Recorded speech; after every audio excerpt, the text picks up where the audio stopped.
Ambient noise, yeah. So now you're grabbing some band lab clips.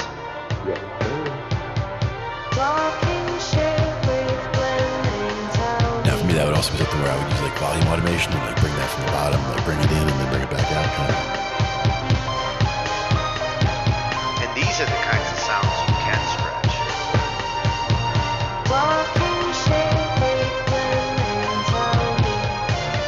With this AI, like scratching it actually can be cool.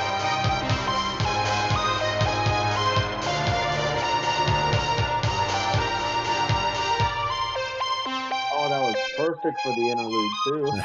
Ends it right in the right I spot. didn't even notice 40.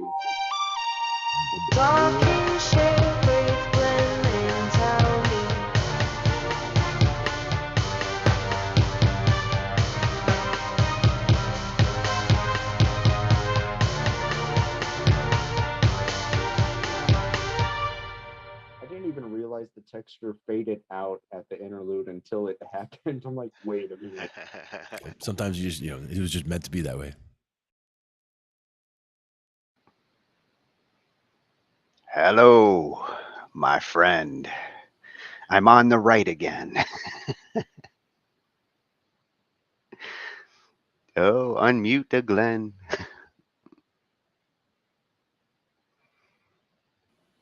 I clicked it Ah, twice. your Twice. mute, Once it muted, your once it didn't.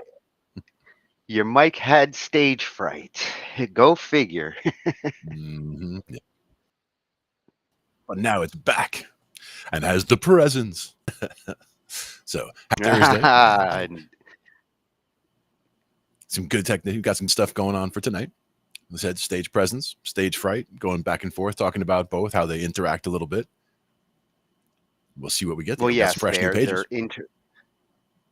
they're interrelated. When I started searching, Ange gave me the idea on Monday. We got into this topic of stage fright, and I thought this would make a great one for Thursday. And as I was searching for stage fright, the term that kept coming up was stage presence and the importance of having stage presence to counter stage fright. Yep, it's important. And that's the thing is, there are different tricks that you can use to counter stage fright if you feel it, but there's also just methods of, having a stage presence in general should help avoid that, because you're just being, you're being yourself, or you're being the character that you're playing on stage when you're up there. So you can kind of, go through that experience to make that person that you are when you're on stage, that persona, has that stage presence and isn't, doesn't have stage fright. So they're not nervous when they go up there. You get that whole kind of thing going on.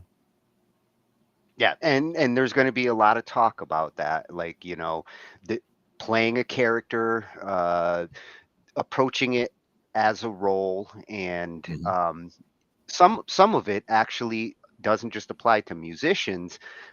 With the videos we're going to be looking at, there's one that actually approaches it, from an actor's standpoint, a speaker's Yep. standpoint. Exactly. Yeah, because they all interrelate in some of those, in the crowd facing side of it. It is you by yourself on stage, or, as the focal point of attention, and everybody else is paying attention to you. So, you should have something to say. You should be prepared. You should have a flow of what you're going to be going over. All of that stuff is important if you're just doing a speaking engagement. If it's a song, you should know your song. So you go up there and you play your song, and you know how to do it. You've done it in practice 100 times. So, come out here and just forget all of the issues that you might, have running around in your head, and just play the song and start there. Yep, and preparation is going to be a common theme you'll see through these. Absolutely. Let's take a look and see what we've got here. Mm-hmm. So to start off, living pianos caught my attention. I'm Sure. surprised I hadn't found this channel before, but he actually has a whole series. That's how I ended up stumbling on this one. He has a whole series on stage presence and stage fright that's multi-part. So for those who want to get more, you should check him out, and check out the series on there. The reason why I chose this one though is because it's an overall introduction into stage presence itself, and the importance of having stage presence. Mm-hmm. And Nice. he kind of goes at it from, like, the recital kind of perspective. Yeah, He's yeah. dealing with piano students and things like that. So it's a good introduction into, having a stage presence and how the audience perceives you. Mm-hmm. That one comes from Living Pianos videos Okay. over on YouTube, and he's got a website, livingpianos.com. Nice. And the next one, this is the one I was talking about, where it gets more into, speaker perspective and how you present yourself on stage, whether you're a musician, whether you're a speaker, whether you're, doing like a musical. She gives great advice all across the board. It covers the whole gamut. Right. And I love the name of this channel because we do like to bring science into our mix. And Nice. this is at Science of People. So I will be checking out this channel because I love the psychological aspect of things. Oh, absolutely. The psychology of, body language in particular is very important. And that's where a lot of the stage presence stuff is: body language cues, use of the space. There's, a lot of different things going on there, but they all interrelate. And psychology is a large part of all of it. So Yeah. understanding that, like the overarching principle, and then just seeing how it all fits together. Definitely. And as you can see, like in her videos that she has available, but the body language is one of the videos. So Mhm. this is going to be a useful channel, I think, overall. Nice. And then we're going to get into improving your stage presence and what you can do when you're on the stage. These are going to be some on stage tips that are coming from the dinner singer at Promuso 2121. And this is nice advice, when you are on the stage. Mhm. Very cool. All the new channels for me so far. And I wanted to get into a little of from a singer's perspective, because a lot of times this is where in the band you might see someone experiencing stage fright. Singers, guitarists tend to be the ones that have a little more nerves sometimes because they're more up in front. So Mhm. I couldn't ignore that fact. And I mean, the channel alone kind of told me she's a confidence coach. Mhm. So she's at the Confident Singer 7477, and she takes that approach from a coaching perspective. She does a lot of videos on, coaching people to have better stage presence. Thought it Mhm. would fit in perfectly with what we're talking about. Yeah, and confidence is a big part of it. Absolutely. I think it's the biggest part in some cases. Mhm. And then, another challenge with singers sometimes is in between the songs. It's not so much performing the songs, it's capturing your audience and carrying them between the songs that you're playing. So I thought this was a good compliment there. At Smart Music Business, he's going to be talking about learn to speak in between songs during your show performance and Mhm. things you can do to, like, whip the crowd up. Oh yeah, and there's definitely Hello, Detroit. there's definitely some do's and don'ts. And saying hello, yeah, oh, yeah, Detroit, when you're in Chicago, definitely not good. You got to make sure you Yeah, know the name of your town, know where you are. That's important. yeah. Well, that's where being prepared comes in Yes. handy. Do your research. And that's going to be coming from at Smart Music Business Videos, Mhm. which, again, the channel names like attract me sometimes as we're hunting through these things. Oh yeah, and they come up in our feed for a reason. Yeah. And this one I added because it comes from the perspective of a parent in this particular one. And he talks about, like, how he's got some kids that are musical, and they came to him saying, that, like, the kids like to play when they're in front of him, Mhm. but they have a tough time playing in front of others. And that's actually what we were talking about on Monday was Mhm. you can have these kids who are very outgoing when they're comfortable with the audience that they're in, Mhm. but you get them into a room full of strangers, and this is where the stage fright starts to kick in. It And definitely changes the dynamic for sure. yeah, and David taught the Patrick Bet David, he talks about, like, how he approached this with his kids. Mhm. That one comes from at Valuetainment over on YouTube. Monster channel, 5.26 million subscribers. He's got a lot of stuff to do with entertainment and Mhm. an interesting channel overall. Mhm. One of the big ones for with kids, for example, for stage fright is piano recitals, just as a beginning. Like, kids who have piano lessons, like taking piano lessons as a kid, like I did, we did have recitals, and that was a good introduction to playing in front of people, because it is, just a group of, the parents of the kids who are going to be playing there. So it starts as a very small group, and, then as you play with more people or in front of more people, it's not as intimidating as it would be to just step out on a stage in front of 500 people for the first time, for example. So having a smaller, more trusted crowd to start is definitely a helpful, starting point. So starting them early with that stuff is good. Yeah, it's certainly a good way to warm up to bigger crowds. Yeah. And then to finish it off, this was the guy I was telling you. He's got multiple YouTube channels. A lot of them are guitar orientated, and we've actually followed some of those channels from our guitar night. Oh, yeah. And this one's going to be coming from Epic Guitar Instructions. David's going to be talking about the 5 best pro tips to reduce stage fright and nerves and play in front of people. And it really is like coming from a pro level and advice on, upping your game there when you're ready to hit that stage.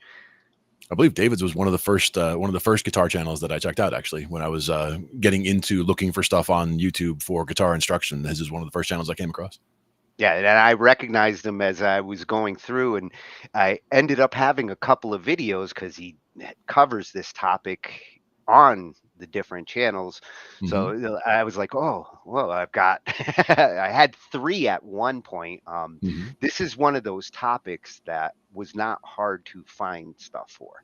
I found tons, especially when I started searching for stage presence. Stage fright was a little more refined, but stage presence, there is a slew of videos out there. And one thing that I found, a lot of them come from TED Talks, which I would have liked to have included, but the TED Talk videos, unfortunately, they're not so cool with people sharing them. So I stayed away from them. But anybody who's looking to go further into this topic, you search for stage presence on YouTube, you'll find a ton of great TED Talks in there about it, coming from different sides. Absolutely. And it is, like you said, it's a very important skill if you're going to be getting in front of people for whatever reason, whether it's entertainment, stand-up comedy, science communication, whatever. There's a lot of different reasons why you would get up to speak in front of a crowd, and not being intimidated by it is important. It allows you to convey your ideas, more effectively, and get people on your side. Yeah, these are skills that are going to help you across the gamut here. So that one's going to be coming from Epic Guitar Instructions, one of his channels there. Nice. And again, I liked getting some in here that were coming from the perspective of a guitarist in this case. I think that complements the vocalist subject we're going to look into. Sure. Plus, we start with piano. Like, that's so we know Tony's happy. That's my jam. That's his jam for sure. And we do have piano over here. And I was really glad that I found this channel because, I love the piano channels. And like I said, he actually does have a whole multi-part series that goes into this in more detail. And if you like what you see here, check it out, because it really fills in a lot of the gaps. But what he's going to be talking about here is just in general, the importance of stage presence and why you want to have it. Otherwise, you could be the greatest musician, but if you have no stage presence, the skills can get lost by the audience sometimes.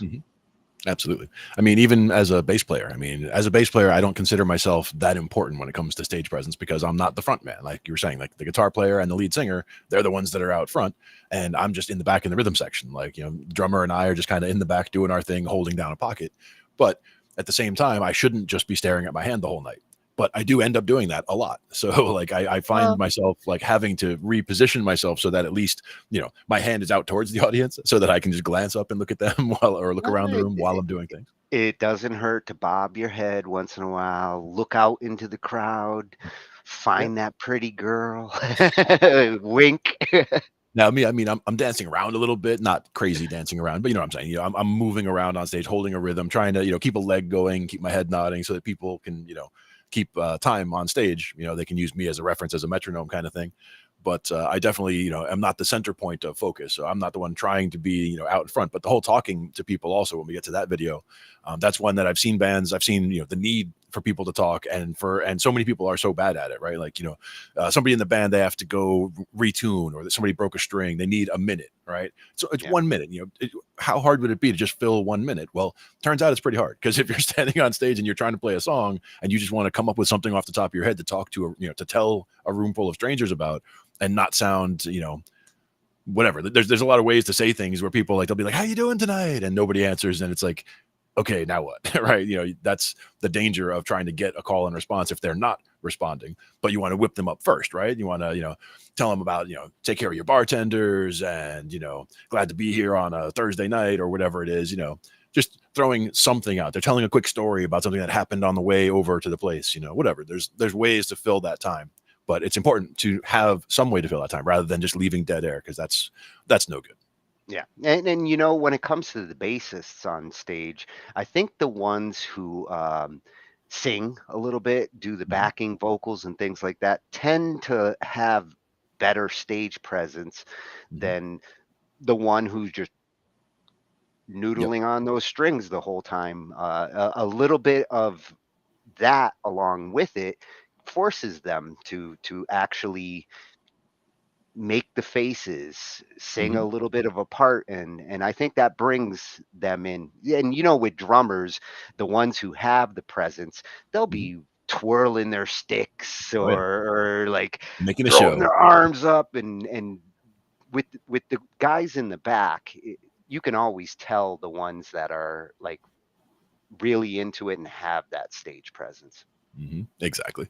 And yes, the singing definitely is a big addition there. Like playing bass and trying to sing background vocals, that is one of the times that I will be looking around more, because I have to get to where the mic is. And, you know, Yeah. in that case, I am projecting out. So I am already looking out at the crowd. So, like, those are the times where, you know, get up there, sing, and you got to have the bass pattern on lockdown, so that I can just ignore my hands and put them on autopilot, and then sing the line I need to sing. Because at first I was always having problems either singing what I'm playing, or playing what I'm singing, or the timing of what I'm playing and singing has to match. Like, if I'm singing, you know, bump, bump, bump, I have to play bump, bump, bump. And like, if I'm trying to go doo doo doo at the same time, it's not going to work.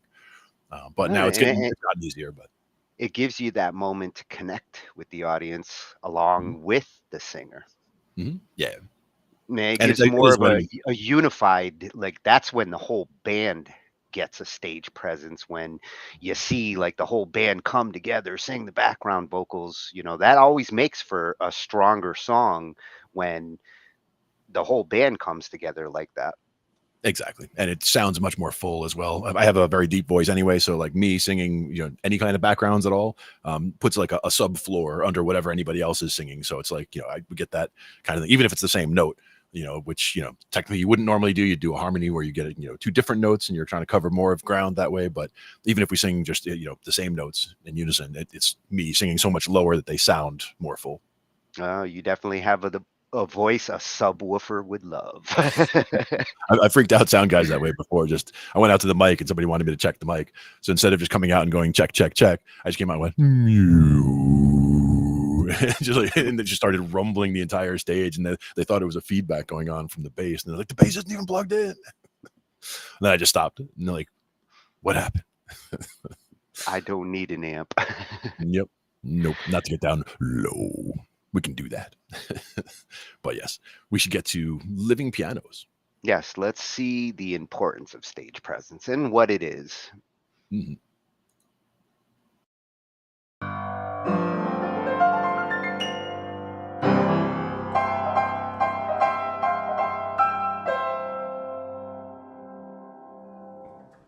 Welcome to livingpianos.com. I'm Robert Estrin, and today the subject is about stage presence, how much you should move during your performance, how much you should show during a performance. This is a deep subject, and I'll tell you a personal story first, then I'm going to talk about specific pianists and how they emote in the way they look on stage, and you would not believe how important stage presence is. Okay, it was an epiphany for me. In high school, I remember there was a recital of the students, and there was one woman at the time who got up there, and a high school student that is, and she sang, and I thought it was the greatest thing I'd ever heard in my life, and I was excited about it, and so much so that I wanted to listen to the tape afterwards, and I went and listened to it, and when I listened to it, I was shocked to discover that it wasn't as great as I thought it was. And I thought, what the heck? How could I have been so off on that? Because I thought it was a phenomenal performance. That was very good and all that, and then I realized afterwards the way she looked at the audience and the vibrancy in her whole presentation made it just such an experience to watch her. And ever since then, I realized the significance of how you look. Now, sometimes when I'm flipping through YouTube, piano competitions to see contest winners, and it's very interesting. And because they're in a contest situation, oftentimes they're very, very robotic, you know. And as a matter of fact, I have a video from years ago about extraneous motion in performance that you should check it out. It's in the description for you. Anyway, but the opposite of moving a lot is just being very, very still. I had an experience years ago of hearing a phenomenal pianist, a great recital, as a matter of fact, of Ivo Pogorelic. And it was an interesting thing how he dealt with the whole performance thing, which is he came out, and just before he came on stage, the lights went completely black. It was like, whoa, you couldn't see anything. It was absolutely pitch black. Just spotlights on the piano. The hall was completely dark. So he comes out, and before the audience even stops applauding, he doesn't look at the audience, he just sits down and plays. Straight ahead business. And it's like, whoa, I hadn't seen that before. The playing was so superb, though, that it really didn't matter, but it was one extreme style. And if you're on that level, maybe you can get away with that. Now, a polar opposite of that is someone like Lang Lang, who shows everything. And you know, for those people who are less sophisticated musically, there's actually a lot of merit to that, because you might not realize the mood of a piece, but when it's shown, you know, with gestures and such, or even on the face. I remember watching concerts of Andre Watts. Check him out on YouTube.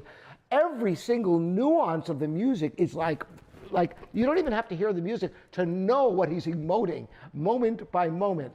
So there's a lot to this subject. So the question is, how much is appropriate and how much becomes distracting? I think the most important thing about any kind of motion during performance or showing emotion on your face or with your hands has got to be genuine. If you really feel it, you know, you're playing a phrase and you're really enjoying it and you're showing that, there's nothing wrong with that. And for those who the music is new, they might pay attention closer based upon the gestures or the facial expressions. They'll give a clue to people as to what to listen for and which parts are, you know, surprising, which parts are sad. It can all be shown. It's part of it. Think of a great conductor. That's the job of a conductor, is to convey the feeling of the music as well as the timing and many more aspects. But it's certainly vital that they show the emotion. Look at Leonard Bernstein conducting, and you really get the sense of the music just watching him conduct. If you've never heard, for example, a Brahms symphony, or even if you have and you watch him conduct it, you'll understand it on a deeper level just from watching his face and his gestures. Well, the same is true of performers on the piano to some extent. I think it can be a very good thing addition to the whole experience of going to a concert. Otherwise, you could stay home and just listen on your devices to the music and have a first-class oral experience, but it's the whole experience that makes the music greater than the sum of the parts. That's my opinion. Interested in yours? You can leave comments at livingpianos.com or on YouTube. Thanks so much for joining me again. I'm Robert Estrin. This is livingpianos.com, your online piano resource. You're welcome to subscribe. If you'd like to get notifications, hit the bell and you'll know about future videos of interest to you. See you next time.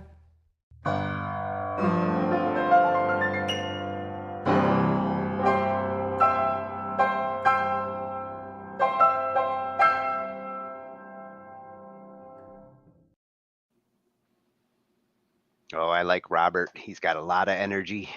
Oh yeah, very cool. And concert piano is one of those places where you really can, the whole body, the best people who, at conveying the emotion, it's their whole body going into it. If they're playing something really quiet, they might get really down into, try to get down and get very, very light. And if they're playing big, loud things, they're way up here and, that kind of thing. So it can really come across. Whereas with, a violin, for example, they could look a lot similar, like whether they're sawing away to do something very quietly and delicately, or whether they're sawing away to do something very, passionately and loudly, might look very similar to the untrained eye.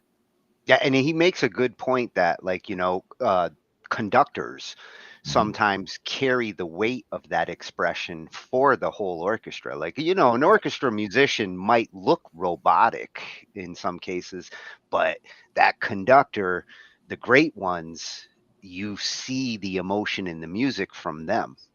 Absolutely. And I've seen some, one was South American, I believe, conductor who was just so, like you said, just so into what he was doing, so into getting the performance that he's getting from all the musicians that he's getting in their faces and they're more, and just really going nuts with everything. And so joyous when he gets to the happy points and all of that, conveying all of that, making sure the audience knows how to feel at those times as well. Not specifically trying to talk to the audience, but getting the musicians to convey that sense. Yeah, and they're basically the proxy for the emotion of the musicians, right? Which sometimes, in a traditional band, sometimes that's where the singer, I think it's real important that a singer, as the front of the band, sometimes has to do that. The rest of the band doesn't necessarily have to be all running around like Eddie Van Halen jumping on the stage, but you need a David Lee Roth doing kicks. And there should be someone doing something. Yes. Someone on that stage. They were lucky, Van Halen, all of them were acrobatic in their performance, but even if Eddie and Michael Anthony were just kind of sitting there like robots, David could carry that energy like a conductor in those cases. They also have a lot of space to work with on a stage like that, where, if you're starting out and you're in a small little gig, you might be, crammed in between the, the hi-hat and the guitar player's amp, and you're just kind of wedged in the corner. So you're not dancing anywhere. Well, unfortunately, it doesn't take much space to move your head. When I'm playing the rest of me is pretty much focusing on what I'm playing, but I close my eyes and my head is my metronome. Sure. And that's how people can stay on time with you. Even if you're at a rest, a 3-measure rest in the middle, you're still nodding it out. They can still be watching and see where we are. Yeah. Yeah, it's part of the reason why I grew hair, because it comes in handy when you're shaking your head around. Yeah. Nice. So Living Pianos. Yeah, at Living Pianos Videos. He's also got a website, livingpianos.com. Great resource, especially if you're a pianist. For me, these are my kinds of channels. I will be back. Yes, indeed. We will be checking it out more. Now, to get to working a stage, and whether you're coming at it as a musician or you're dealing with having to do public speaking, this is going to be advice that really is overall encompassing. And it's science, because it comes from at Science of People, and her study of what it takes to get the crowd's attention, hold the crowd's attention, and do what you need to do on that stage. She really gets into it, nice bullet points, and I couldn't ignore this one. Yeah, even just seeing little bits and pieces here, cues at the top there, and the art of influence there in the middle. All of these things all tie together. So yeah, I could have just done the whole discussion just on the different topics she talks about, but she really nails them all together in this one. So this was a great choice for just covering all of these different grounds. Nice. How to improve your stage presence and win the crowd. Oh, and she rocks those boots. There you go. If you've ever had to give a speech or do public speaking or work a room, you know how intimidating a large stage can be. So in this video, I want to tell you how to work a stage like a pro. And as a little secret bonus, we also have a live audience here with you. Because this video is a secret section to our course, People School. It's our new flagship course. It's 12 advanced people skills. And I thought it was only fair I gave you a little sneak peek into how to work a stage like a professional. So we're going to go through our 5 steps together with our live audience and talk about how to do it. So the first step here is that the stage is your signal. What I mean by this is most speakers present their content or prepare their content and just think about the verbal. Maybe they think about a little body language.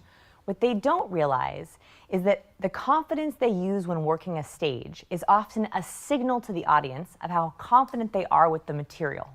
So for example, if someone enters the podium and they're locked to the podium with their notes, the subconscious signal there is that's the only way they can think. But if someone comes on stage without any notes and they work the entire space, the signal there is, wow, they know their content so well, they can actually work the entire space.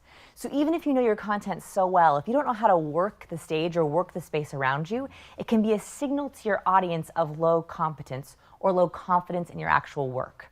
So my big point here is to prep your stage plan with your content plan. So don't just go in with an outline for your content and your ideas. Think about how can you match your content plan with your stage plan. I'm going to give you some ideas for that in this next step. So your next step, step number 2, is that the stage is your muse. So when an audience is listening to you for more than 2 or 3 minutes, and there's not a lot of movement, not a lot of dynamism, not a lot of hand gestures, the brain begins to go to sleep. And I think the onus is on us to be able to create motivating, engaging, different content. So if you lock in on a podium, or if you stand in one part of the stage the entire time, your audience is having to work harder to be able to stay awake for your content. Whereas if you use the stage as a piece of your content, a way to add an energy and creativity and movement, that helps your audience stay awake to then take in more of your content. So keep the audience awake with your movement. And don't be afraid to work it a little. So a lot of the times, right, got to work that stage. A lot of times speakers get on stage and they're very nervous. So they think, okay, I'm going to plant right here and I'm not going to move. I'm just going to deliver, deliver, deliver. But your speech is not just about right here. It's also about the entire room. So don't be afraid to work all angles, and I'm going to show you how to do that in step number 3. Step number 3 is that the stage is your foundation. It's the area of your content that's going to ground you. If you know how your content flows, that can also help you with your stage flow. So your content should be matching your stage movement. Think about how your content goes. Usually you start with the beginning, right, the beginner level tips, then maybe you move to medium or advanced or examples, and then you end on some kind of really important next step or conclusion. Your stage could match that flow. So for example, if you look at a typical stage breakdown, in this rectangle, you have beginning, middle, and end. What if you matched your content with beginning, middle, and end? Or what if you did all of your openers here, your examples, your meat, your science, your case studies here, and then you called to action at the end? Or maybe you decide that you want to only reserve the middle part of the stage for your most important points. And that way, when you take this part of the stage, the audience knows something good is coming. Right? So you want to map out your stage either in terms of chronology, so beginning, middle, and end, level of importance, so maybe most important side stories, or examples, case studies, or methodology, so breaking your content into different themes. You also could think of this in terms of intimacy with your audience. So the other way a stage is broken up, or the quadrants, are back, middle, front. And this has to do with my relationship with you. So for example, when I'm all the way at the back, I'm the farthest away from you. I'm thinking big picture. I'm thinking strategy. In fact, I typically start a lot of my videos back here, right? I'm giving you the basic overview. Then as we get a little bit more into the content, I go closer. When I share a personal story, I'm usually in the middle. And when I'm talking about you and what I want you to do, I get really close. That's a way for me to show the progress of the intimacy, or where I want us to be thinking. So you can also think about how to outline your stage movement in terms of your relationship with the people who are listening. All right, number 4, practice your stage first impression. First impressions are so hard and they last so long. But most people forget to practice. They think about their opening line, maybe they think about their closing line, but they don't think about that moment right before they deliver. So what happens is, how many times have you seen this? Someone's off stage and they're like, and then they plant. The problem is their first impression already happened. It happened the moment that you came into view. So I want you to not only think about your opening line, but how you are going to take the stage. First question you want to answer, where will you enter? Are you entering on steps? Do you want to build that into your introduction? Are you entering from the stage left, backstage, front of the audience? Get yourself ready for that. Second, where will you plant? So the other thing that happens with speakers is they'll take the stage and then they don't know exactly where to stand. So they kind of have this moment where they're trying to find their place on the stage and they're pivoting the entire time. They're either walking back and forth or they're waffling. I want you to actually find a place to plant and have a plan for it. The reason for this is because it makes your walk more purposeful. The reason why TED Talks can sometimes work so well is they tell you exactly where they want you to plant, right? They give you that little red carpet and that's all you got. What's nice about this is when you're off stage, you know exactly where you're going, and so you walk right towards it and you plant there. I want you to make up your own TED carpet. Wherever you want to plant, that's where you're going, you're making eye contact with it, and then you're planting both feet. That gives a kind of purpose and confidence, that first impression, which you really want. So here, I think, are your 3 options for planting, my favorites. So you have 3 choices when you plant. Typically, you want to be in the front quadrant of the stage, especially if they haven't met you before. This is because you're trying to show a kind of intimacy, right? So you want to meet them for the first time, especially if you're coming from off stage. I like the front in either quadrant. They all mean something a little different. So front and center is I am here, I'm ready to talk to you. From the side, especially if you have slides behind you, you might want to actually give space to those slides. You have a highly technical presentation, you're introducing a movie or a video or a visual, you might actually want to let that take center stage. So you want to plant based on the goal for your entire presentation. Step number 5, work with what you got. So sometimes you're going to get into a stage or get to a presentation and you're not going to like the shape of the stage, it's going to be a weird shape, or maybe they're going to give you a podium and say, you can't leave this podium. Or maybe, lucky you got a TED or TEDx talk and they tell you, you got this red circle, that's all you can do. Or maybe you have odd shapes, so there's things and tables on the stage. What you want to do is make sure that you're prepared for anything to happen. All these laws still apply. For example, on my TEDx talk, I was given that red carpet, right? And I was so nervous because I'm a stage mover, right? I use the stage a lot. And I asked them, can I get off the carpet? And they said, no, if you leave the red carpet, your video will be disqualified from TED.com. And I was like, okay, no pressure. So what I did is I set myself up for less movement by wearing the highest heels I own. I literally got the highest pair of heels I have. They're very uncomfortable and it's really hard to move in them. And so I wore those on stage because every time I had the instinct to move, I didn't. Right? They kind of anchored me and grounded me. I also used my red dot. So in my talk, I have a little side circle, a middle side circle, and an end. And I actually do take little steps in my TED Talk. And that is my way of showing just a little bit of movement. Same laws of movement apply, just in a little bit of a smaller space. So work what you got. It's all gonna work as long as you follow those laws. What you want you to think about here is that movement, content fluidity, so how easy your movement flows with your content, and planning your content with your stage movement, all those laws still hold. And if you go with that, you're gonna be able to rock that stage like a professional. So if you liked this video, I would love for you to join People School. Look at all these amazing People School students. So if you're curious about People School and wanna watch our orientation for free, go to scienceofpeople.com/pschool. Oh, I'm very curious of People School. Yes, indeed. I've always been a student of people. Yeah, I want to check out all her videos now. That is great advice.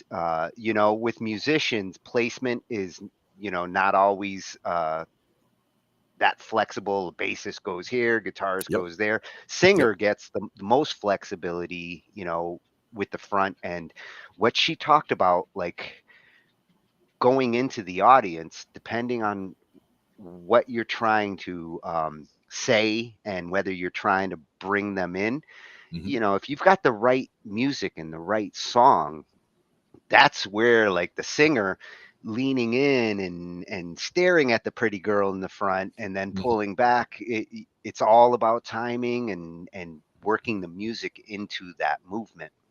Yep. And using the different zones to tell a story, for example, you know, if you have the, you know, the regular part of the song and then a guitar solo and then something else, like, you know, you could move to the different parts of the stage, like you said, for that. But there are the limitations. Some of the guys do use wireless rigs. So they actually go out into the crowd sometimes and get crowd participation where they can, you know, they see somebody talking in the back over there. And just to be, you know, funny or whatever, they just go like sneak up behind somebody who's having a conversation and they turn around and the guitar player's just like standing right behind them playing. So they do stuff like that just to, you know, just to mess around with the people and get them engaged, because that gets everybody, you know, everybody gets, you know, gets in on it then. And are truly like engaging singer. Like sometimes they'll go and sing in like, you know, the bassist mic along with the bassist or the Yep. guitarist mic, and they'll kind of shuffle to the other members and give that feeling of camaraderie. Mm-hmm. And of course the back-to-back thing, right? The two guitar players or the guitar player and the bass player, like, you know, leaning in, old metal style. We see that Or sometimes too. one guitar is going this way while the bassist goes the other way, synchronized. Getting all that worked out. Yep. It's all about the show.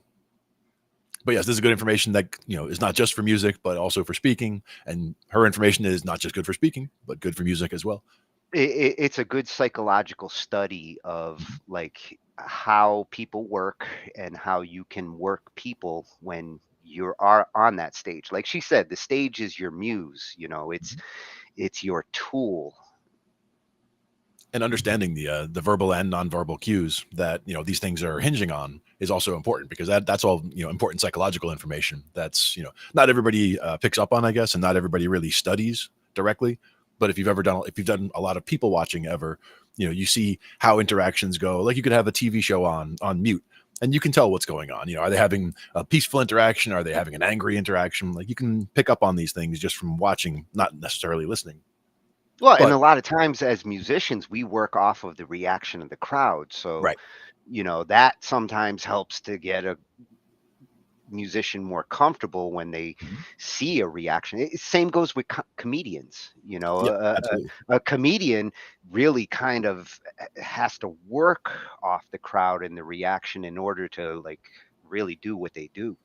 And many of them found out the hard way when COVID lockdowns started way back when, that, you know, where they were used to having a live audience all the time and they're trying to do, you know, comedy shows with no live audience. And all of a sudden they don't have anyone reacting to their jokes. And it's, you know, off-putting when they're trying to do it. Like it doesn't get them in that same level where, you know, they're putting in, how long of a pause do I put in? Because I'm not waiting for the applause to die down in a natural way. You know, there's no applause there to go. So you just, ha ha, you know, and then you're waiting, crickets, and then you go. You got to be really good to have that stage presence when you don't have that audience to like feed it back to you. If you're shooting a music video, you don't necessarily have a crowd, but you need to look like you have a crowd in your video. Exactly. And Yeah. that's where some of it comes down to, you know, playing a character or acting out a scene. If you want to look at it in those ways, it's more that type of a thing where, you know, you're shooting a music video. That's exactly what you're doing, is you're shooting a scene. So it's more, you know, understand what you want it to look like. You got to be able to take the director's hat and put it on for a second and say, what is he trying to see for the shot? And, you know, what's being conveyed by where everybody is, you know, all these other aspects that we just talked about with the stage and with the energy that the people are giving, everything all combined. But it's tough to do without the reaction of a crowd. So that's why sometimes they will do it in front of a live crowd, you know, even a small live crowd, just to have some level of interaction for the musicians or Yeah, the people. and it's good to bone up on your acting skills. Oh, Even yeah, if you're a musician, you should get familiar with like acting techniques because they will help in your performance. absolutely. And you're already, you know, you're already over the biggest hurdle for acting, which would be the stage fright part, which if you're already a musician who gets on stage, you probably don't have much stage fright. So the whole acting thing wouldn't be nearly as intimidating. So you've already got that going for you going in. Yep. So at Science of People. Very cool. Love this freshie. Yep. Good Good scientific approach. Yep. So now that we know what stage presence is, we're going to look into how we can improve things we can do to improve that stage presence. And this one comes from, a musician who works different types of stages. He's a DJ, he's a musician, he covers a lot of different types of audiences. So the advice kind of comes from different directions here. Mm-hmm. Nice. And he's a pro See it from muso. different angles. Yeah. At pro muso 2121 over on YouTube. He gives advice, gear reviews, and tutorials for working musicians. 25 years in pubs and corporate environments, so he's got the experience. Nice. Now, I've full disclosure, I've been going to pubs for more than 25 years. Same here. and he does have a website, thedinnersinger.com.au. So if you like what you see, go and give it a visit. Indeed. Improve your stage presence. On stage tips. Yeah. Internets, Todd Woodward here, back with more advice on how you can quit your day job and become a full-time musician. Stick around.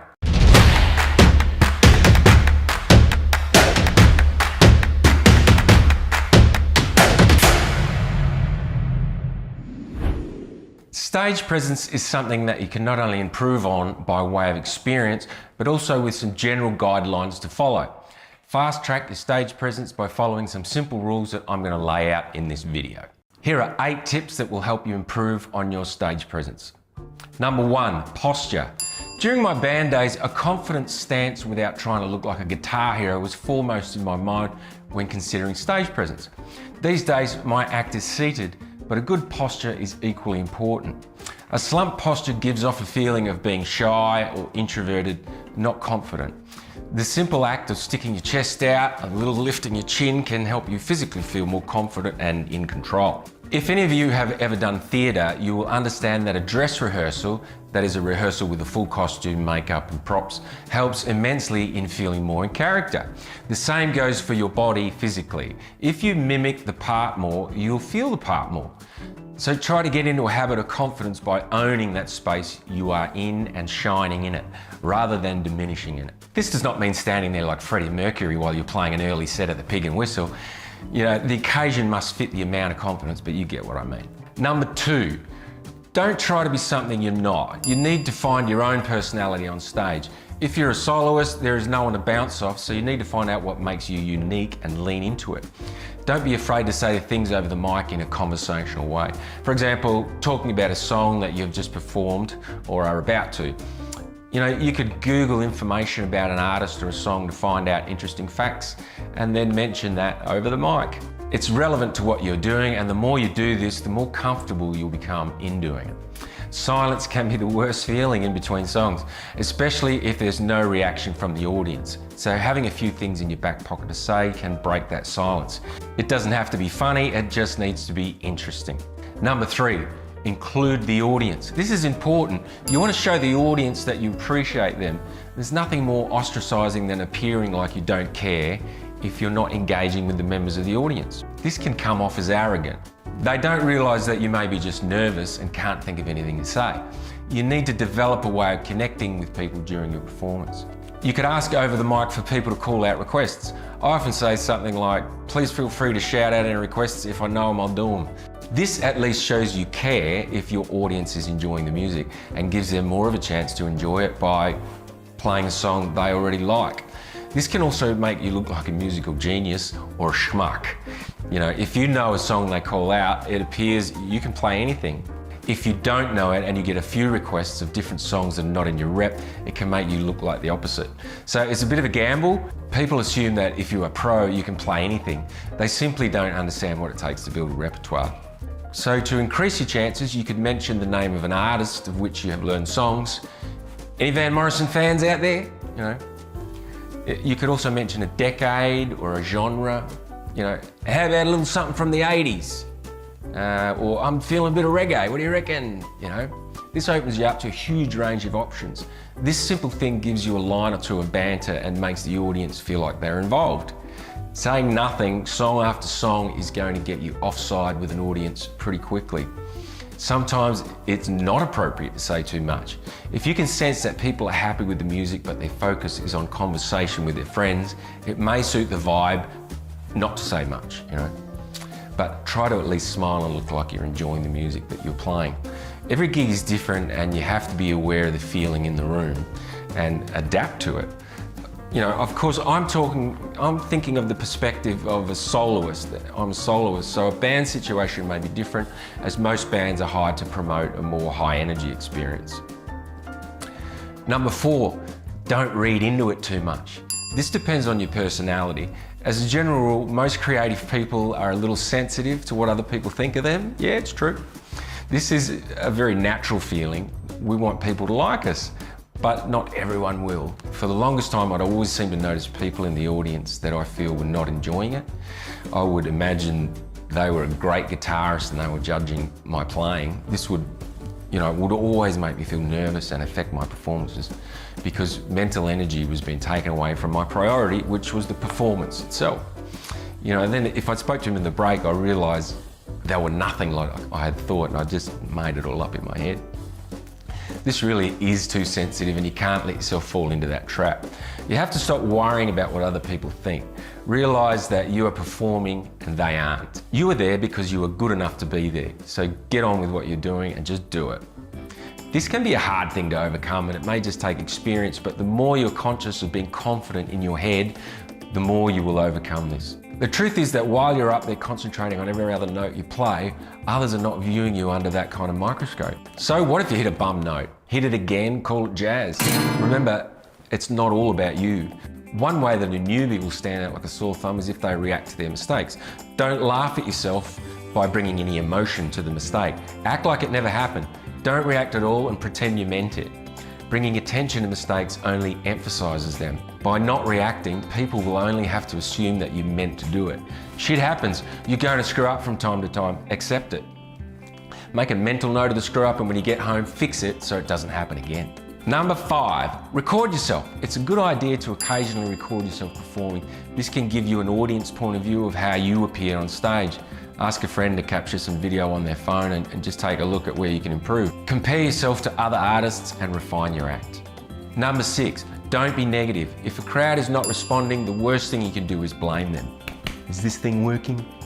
Not a good idea, It will immediately make you look arrogant. Try to encourage people to get up and dance, but don't demand it.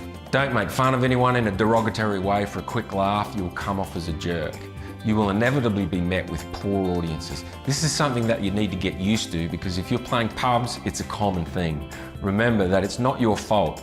The venue hasn't advertised enough, the pub just isn't that popular, the weather has kept people away. All musicians will go through this. You need to find a way to create a vibe in a positive way. Sometimes it's impossible because there's simply not enough people. This happens more often than you might think. So get used to it. I'm not a rock star. And remain professional. Treat it as a paid rehearsal because if you're a polished act, you will know that if you are put in front of a decent crowd, you will win them over. It may take a set or two, but they will come around. Just be positive, professional, and give them a bit of energy. If you're enjoying yourself, it'll rub off on the audience, and it's all about context. I know that if I'm put in front of a crowd that wants a good time, I will connect with them with the music that I play. Just remember though, if you're not put in front of an audience, sometimes you have to realize that you just can't polish a turd.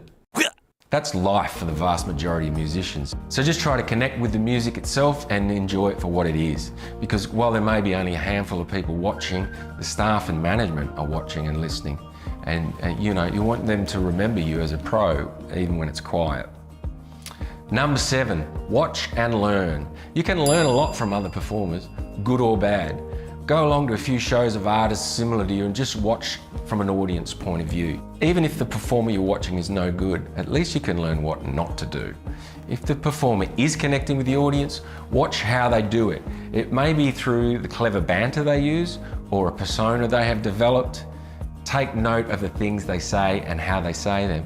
Take note of what songs are working and how they play them. You can borrow techniques from several different acts and use them in your own. This will mold you into the act you end up being. Try to find your true personality on stage by not copying someone else, but by using the same method, if you like. Number 8, enjoy yourself on stage. What do you expect when you go to a concert? You expect that you're going to have a good time, enjoy some great music with your friends, and be entertained. That's what makes a good night out. Remember that everyone in your audience is there because they want to have a good time. It's the weekend, it's time to socialise, it's time to have a few drinks with your friends and unwind after a long week of working. You are in the entertainment game. If you feel too uptight on stage, and people are going to feel that energy. If you're having a good time, it will permeate through the audience and catch fire. Trust me, there is only one way to be able to inject a fun atmosphere, and that is to be so well rehearsed and confident in your ability that you don't need to think about the chords or solos or vocals, because you can nail them every time. Your gear is working well and your mix is great. This frees up your mind so much that all you need to think about is the audience and how you're connecting with them. This makes a huge difference. This gives you valuable time. If you know what you're doing and supremely confident that you can deliver, you will enjoy the Scheißenhausen out of that gig, and it'll be entertaining. Do your homework, be prepared musically, practice until you can do it blindfolded, and I guarantee that you will enjoy the fruits of your labour. When a gig goes off, it's a great feeling, not only because you are successful again and again, but there's something very satisfying in having put all that effort into your act and see people having a great time because of it. Plus, you are getting paid to do what you love. Please give this video a like if you got something out of it. Consider subscribing and watching more tips, tricks and advice on how you can become a full-time working musician. If you have anything you'd like to add from your experience that may help someone, please comment. I hope you got something out of this and it helped you improve as a performer. I upload at least twice a week, so hit that bell notification. Thanks again for watching, and I'll see you in the next video. Oh, I enjoyed the Scheisenhauer out of those tips. I knew that was coming. Always a good one. Well, I really liked when he said, don't try to copy, but instead, use the same technique, the same method. Right. Yep. That's a smart way to look at that. Learn what it is that worked from that, and try to use that yourself, not necessarily to copy, but yes, to incorporate and to understand why it works. Yeah, duplicate the recipe. Mm-hmm. Yep, absolutely. And his advice on requests. You play in several different bands, and you guys have like a lot of different songs. Do you ever take requests? Yeah, a lot of time actually. Like when we were when we do just open jams, even we've been doing open jams a couple times a week for the last couple months. And in the one we do on Wednesdays, the guy will just the guy who's running it basically will ask us, hey, you got one more? Hey, you got two more? And then like a lot of times he'll ask for a specific song, even like, how about this one or how about that one? And they're songs that he doesn't necessarily know that we know, but they're ones that we've done before. And the thing is, with some of these bands I've done, we've done hundreds of songs over the years. A lot of times we'll do songs, I don't even know what song we're doing until we're halfway into it. And then you just get into the groove.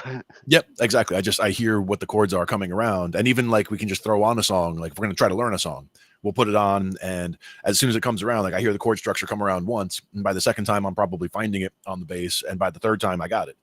And then, people can just be, like, oh, like, that's an F and that's a C and that's an A minor and whatever. Like, we can figure out where we are from there, because it comes by using the ear and then jumping very quickly to the instrument and matching to it. I can find out where we are really quickly and make it happen. So even just again with backing people on open mic nights, because I'll go play with people that I've never played with before and just do requests from them where it's not even necessarily a song, but they'll say, okay, we're gonna start with B flat and C and G or whatever, and we'll just start with that and see what that does. And a lot of times they have something in mind, and if they do, it's great. Like I can you can wind me up, so to speak, like just on the bass. Like if you can just give me a feel of boom boom boom, you want something like that, fine, I can give you that all day. Or if you leave it up to me, I'll just kind of try a few different things and fall into something that I like and just work from there. But the important thing is to be able to just play anything. And like they were saying, it's not everybody who can play just anything, and there are a lot of things that you can't just jump into because there's so many changes, or you need to know where the stops are and everything else. Knowing the song is the most important thing for me. Yeah. So just even listening to it and knowing how it goes. It's funny because I've done hundreds of requests when it comes to like, remastering and putting it up on BandLab.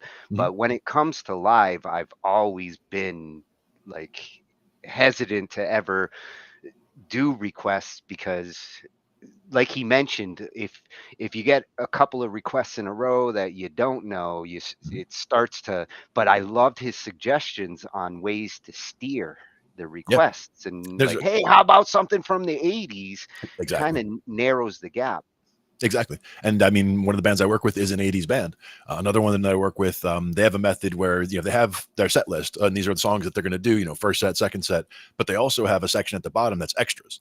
And there's at least 6 or 8 songs on the extras at the bottom. And that way, if somebody does come up and ask for, hey, can they play blah, blah, blah, and just they name a random song, I can kind of look at the set list and see, it's not one of the ones they're playing, but hey, they're playing, a song by that band in the first set and 2 songs by that band in the second set, but also down in the extras over here, they have, one of the, like, Jenny Jenny is down in the extras. And like, maybe they'll play that. Like, that would be a request. And they might be like, oh yeah, that'll be my request. So, you can kind of guide them to certain songs in that way. But I did And like that's the genre suggestion as well as the time frame, like the 80s, 90s, whatever. and that's why it's sometimes good, even if you're covering one song from a Mhm. band. Mhm. It doesn't hurt to get familiar with their other hit songs, Yep. because once you've got the audience for that one song, you could have that situation where they want to hear like every hit song that came from that band. Yep. And they might just like the way that your band covers it, because you might have, a particular way that your band covers that particular, band's songs, and they want to hear more of it. So sure. Yeah, I thought that was it made me think like, if I took that approach, I might be okay with taking requests in that kind of live situation. Yeah, and I do also work with a lot of bands that just don't take requests at all. They have their set list, and it's what they're going to do, unless it's something like, if it's an event that's being run by whoever, and whoever comes over and says, "Hey, I want to hear the song whatever in the second set," or when we're doing a toast in the middle or whatever. Like, they might have a specific request for something, and in that case, like, "Happy Birthday" is always good to know. Yeah. Things like that. If you're going to play a New Year's thing, you should know "Old Lang Syne," whatever. There's a few staples that you should know if it's going to be a specific kind of a thing. If it's a Halloween time, you should know some spooky kinds of songs, that kind Yeah. of thing. And that's the difference between, say, like a band that's going out to perform a set list versus like a wedding band, Right. where you will get requests left and right if you're that type of band. So Mhm. With a wedding band, I would expect more that it would be at the time of the interview, or at the time that the bride and groom are choosing the band, they would approve or disapprove of certain list. Wouldn't it be so much of calling it out on the fly? But I could be wrong. I'm just thinking that a lot of times they try to choreograph the weddings down to the every minute is very scheduled in a lot of well, the way they do these things. they may end up looking specifically for like an '80s band. Sure. It Yep. depends on the couple and what kind of music they want to have for their party. Absolutely. Yep. I've done weddings with an 80s band, and it was a wedding for the brother of the bass player in the band. And so Yep. it was at their parents' house. Nice big thing. It was fun. Yeah, that's some 80s great music all day. advice that came from @ProMuso Mhm. 2121, and he started with the like logical advice, like good posture, presentation there makes Mhm. makes a big difference when you're coming onto the stage, just like we heard, your entrance, your introduction to Mhm. the crowd First makes impression. Mhm. don't go in like a hunchback. Exactly. It's important. How you carry yourself is important. Now, you've seen videos of me on stage. I happen to be a very tall guy. So like, if you see me on stage anywhere, it's like everybody else looks really, really short next to me. And I do play at some places where there are some very, very short people who walk around on stage, and it's unmistakable. It looks kind of comical from a third party perspective, being off the stage. It's like, wow, that guy is huge and he's way in the back. Well, and you have some short singers. In general, sure. And even Yeah. again, at the open jams, it all depends on how the bands get thrown together, that we play with multiple groups of people. They stream live on Facebook sometimes at some of them. Sometimes I just do the recordings myself. That was the other one that was big in some of there, was recording yourself is a big good tip to be able to critique yourself, be able to watch yourself later. And you hit a wrong note here, you hit a wrong note there, you watch it now, and you can say, oh, I can accept the fact that I made those mistakes. I see what it looked like from the crowd, and it's not the best thing in the world, but one of the big things is, how confidently and how strongly you start a song and finish a song are the more important parts. Because if you go right into it and it's nice and sharp going in, and you have a couple of flubs in the middle or whatever, but you come out of it nice and strong and sharp, a lot of times that'll be what sticks with people, is the way you came out of it. That was another part of his good advice. Like, don't think that the audience is as focused on what you're doing as you are. Sure. That's so true. And if you do happen to hit like a wrong note, well, hey, it's jazz. hit it twice and call it jazz. I like that. Yeah, that made me laugh. Yeah, and that's another one from Victor Wooten as well. He was talking about, any bad note you hit, that means there's a good note on both sides. So like right next to you on either side of that bad note's a good note. So hit that bad note, hit it again, and then slide up a fret, or hit that bad note, hit it again, slide down a fret, and you ended up on a good note. But you made it into a little thing now, and you can just add that into your stuff. Just slide out of the mistake. Yeah, exactly. Yeah. And now it sounds like it works. And now we're going to go into a little bit of the stage fright side of presence, and something that some of us do deal with. In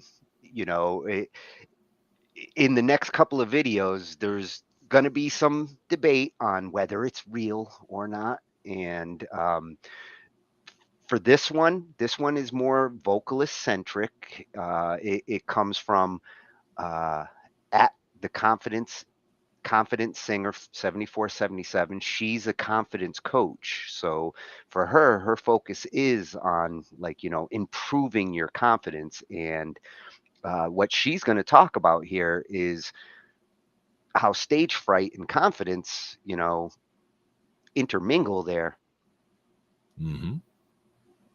They are definitely related. Coach who teaches stage presence and performance techniques, and she does a lot of reaction videos to different performers and where confidence shows or doesn't show. So it's good to be aware of these things. And if you do a performance and you're lucky enough to get some video footage of it, just like a football player might look at their video afterwards to see where they can improve and do better.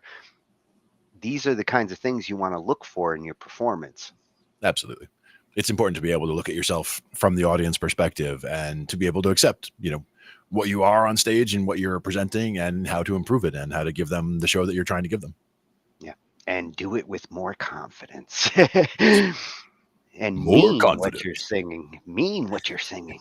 That's what she's going to talk about. Yeah, that's a big one. I mean, to me, that's also from speeches. Like you'll see people, like you can tell if somebody's just phoning it in and just reading from a teleprompter, like their mouth is just making those words that are on the screen come out, but they're not really saying what the words are. You have to mean what you're saying. Like, read the words, understand what you're saying, and then present that, as you would be presenting it if you were not just reading it off the page, but present it as it's, as if it were a thought that were your original thought that you were thinking of right then.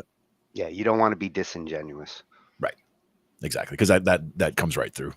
Yeah. Oh, the audience sees it. The audience feels it. So avoid that. Exactly. Authenticity is important. So 2 steps to overcome stage fright and have better stage presence. Nice. Just 2. That's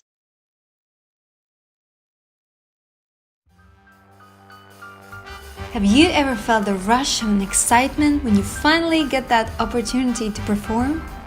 You have loved singing for years and finally the opportunity has come.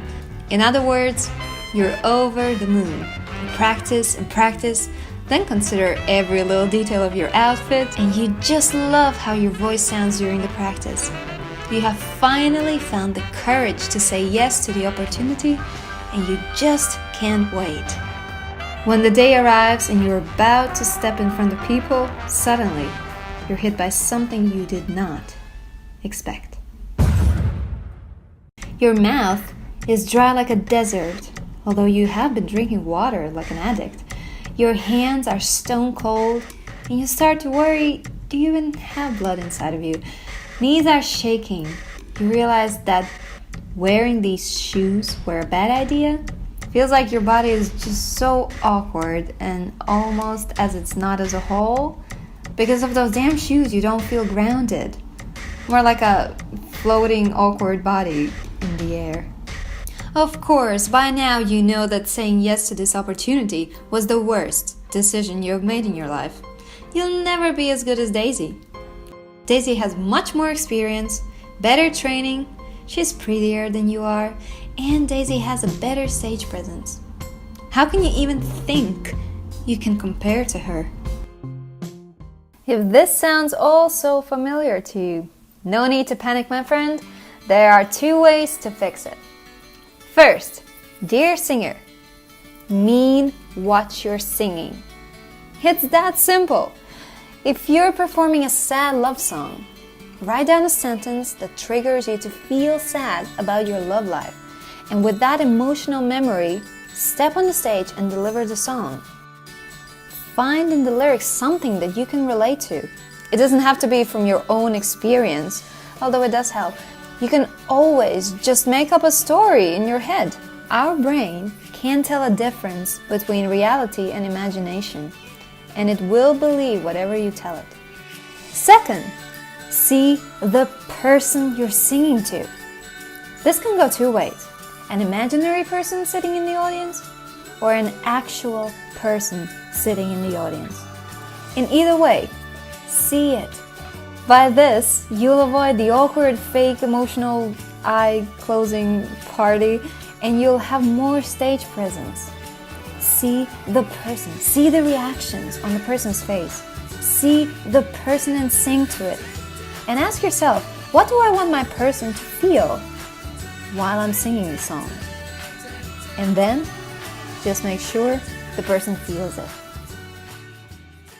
Oh, hi there! Thank you so much for watching my video. I hope it encouraged you. More videos like that about stage presence, charisma, stage fright are coming to support you and just make you feel like you're not alone in this. If you're an aspiring singer, this is the place to be for that weekly, whoops, that was my email, for that weekly encouragement dose for your success. Subscribe and share the word. Bye! Yeah. Confidence. Nope. I sent that email. It was you. It was you. That was the notification of you subscribing to the channel. That's probably what that was. Well, and to her point about confidence, if you do mean what you're saying, you know, if you are singing that sad song or that happy song and you feel it and you show it, that helps to be confident. And feeling it helps to show it. I mean, that's the idea, is that, you know, you're having that thought or that framework in mind means that, you know, you're then authentically, you know, displaying that emotion, going into it, saying the line, but meaning the line. Yes, that's very important.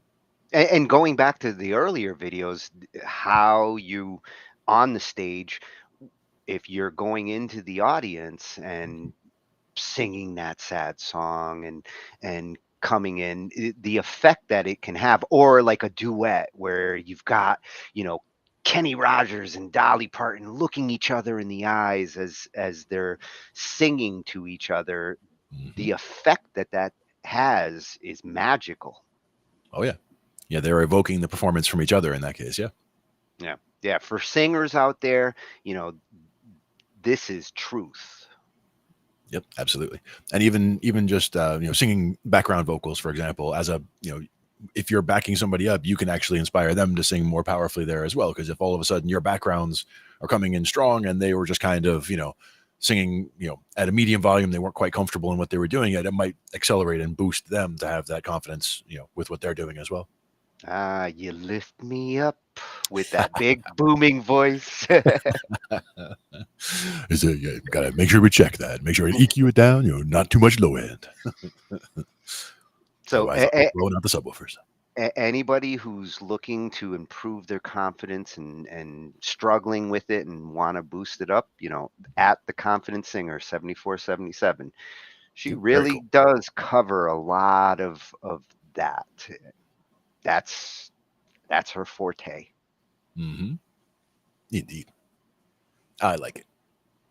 Now, you know, the other singing challenge is when you're not necessarily playing the song, but what you're doing in between the songs, and how you give that guitarist enough time to retune and still keep the crowd, engaged. And this is usually the biggest challenge for the singer. It's Yeah. typically the singer who has this role. Mhm. True. Although I have had lots of situations where, like, let's say the singer has a cold and, needs to go off and, whether sometimes they need to get a sip of tea for their throat, or they need to, go blow their nose or whatever, like they're going to need a minute here and there also. So they're going to call on their background, whoever else has a live mic on stage, which would be anybody who sings backgrounds would be next. Or the singer has to go to the bathroom and now it's time for a drum solo. Well, ideally, that's all taken care of before they get on their set. And that's another thing about preparedness. Make sure that you're ready to go up there. If you're going to play for half an hour or an hour, make sure you're ready to get up there and be up there for an hour with all your supplies are with you. Like And the if you're going to Alpine bide your Buffalo beers, time, line 'em up. if you're going to bide your time with a drum solo, make sure you have like a John Bonham type Mhm. drummer. Oh yeah, absolutely. Or there's also another good option is to have somebody like a guitar player, a lead guitar player, can like go off into Zeppelin land, or like do a medley of whatever, like do part of this song, part of that song, and part of this song, and just do little little pieces here and there, and tie it all into a thing that then everybody else can jump back on board at the end. You Well, can and always do that kind of thing as well. guitar solos are almost like obligatory as Mhm. far as like the old days. Guitarist needs to have at least a moment. Yeah. Yeah, but again, have dead air on stage is never a good thing. So knowing what to say in between is important. The whole, always, not forgetting to, don't forget about your bartenders. That's always a good one if you're in a bar. Sometimes you're just outside in a park. It could be a story about what a nice day it is. It can be asking people about, the town that you're in or whatever. There can be all kinds of ways that you can, make something happen. But ideally, it's not too much of a, asking for something from the crowd, because a lot of times you could get no response, and that always falls flat. So. Yeah, and this is a form of improv. You don't just improv with your instrument in this case. You improv with the crowd. Yep. Yeah, it could be a story. Like I was telling Tony on the way to the gig today that blah blah blah. It doesn't even have to be true. Yeah, it just has to be relevant. Sure. Or interesting. Interesting was the main important thing. Yeah. So this one's coming from @Smart Music Business Videos. So we talk about music, and music is our business. So the channel name attracted me right off the bat. I like it. He's got a Spotify challenge going. Have to look more into that too. Mm-hmm. This is more on the stage banter side. Yes, we're gonna learn to speak in between songs during our show performances. Something that I'm sure you've had to deal with the open mics. Oh yeah, and having a little something to talk about is always helpful. Even just thanking everybody in the audience. Thanks for coming out tonight. Yeah, especially the time while you still have people setting up, and you're up there, Mhm. but there's still some setting up going on. You kind of have to start to warm up the crowd. So one thing that's good with a lot of these is while they have the turnover time, they turn the house music back on. So they just have, basically a jukebox or whatever going in the background. And then as the crowd, as the band is tuned up and ready to go, then they bring that down and, either start your timer or however many songs you're going to do as a set. But in most situations, it would be, you're up there if you're going to have, an hour and a half set. Like a lot of times I'm the guy, if I'm working with another band, I'm the guy who would go over to the bar and be like, hey, can you kill the house music? Band's ready to go. Make sure they're ready to kill it from their end. the conductor. Yep. Making sure it all gets done. But yes, let's see about speaking in between songs. Yes, teach me. To speak in between songs. This is one of my pet peeves, one of my most frustrating things with other artists, and why they don't take the time to learn it, because it takes your show from here to here. It helps you to, engage with the crowd more. It helps so much with that, because in between songs, if it's just silent, it's just quiet, it's just like, okay, sure, maybe you have a beat, maybe you guys are tuning or whatnot, but here's your opportunity to share something. Hey, how you guys doing tonight? That song was inspired by this. If you know what town you're in, say something cool about the town. Maybe say, hey, we ate at this certain restaurant, or big up to that team, of that ball team or football team, or just something that is relatable to that town. That's your opportunity, man. those times in between songs, those are your opportunities to speak to the crowd and to connect and make it more personal and bring them in. I've watched where I've shared certain things and just watched them like, oh, okay, he's one of us. She's one of us. They know what's going on in our town. That opens the door to so much when you do that, to learn to speak, okay? So just think about stuff. Maybe you have your certain things. There's certain things that I say in between songs all the time. I have this song called No Plan B. I'm like, hey, that song No Plan B, we shot a music video for it in Tokyo, Japan. So konnichiwa, arigatou gozaimasu, let's rock it, put your hands up. And I get them to start clapping. You know, it's kind of like my thing that I say in between songs. Or sometimes I'll say, hey, we just got off the road, man. We just flew through the night, and man, my buddy over here, he almost like threw up last night because he was eating this dirty burrito or something like that. But anyways, you ready to rock? Okay. And you know what? Just say something funny. You can say a joke, anything to kind of just cut the uncomfortableness. And there shouldn't be any uncomfortableness in the first place, but I get it. Sometimes you feel like you can't talk. Well, practice. You got to practice, man. I didn't get good at speaking in between songs overnight, and I was on the road with this artist, and he's just like, yeah, I'm just not good at speaking in between songs. And I was like, come on, man, you're so good at personal with me. How can you not be good on stage? It's the same thing. And then I watched him, and he was absolutely terrible, and he put no effort. He just didn't care. He just didn't think it was important. And you know what? The connection with the crowd was not the same.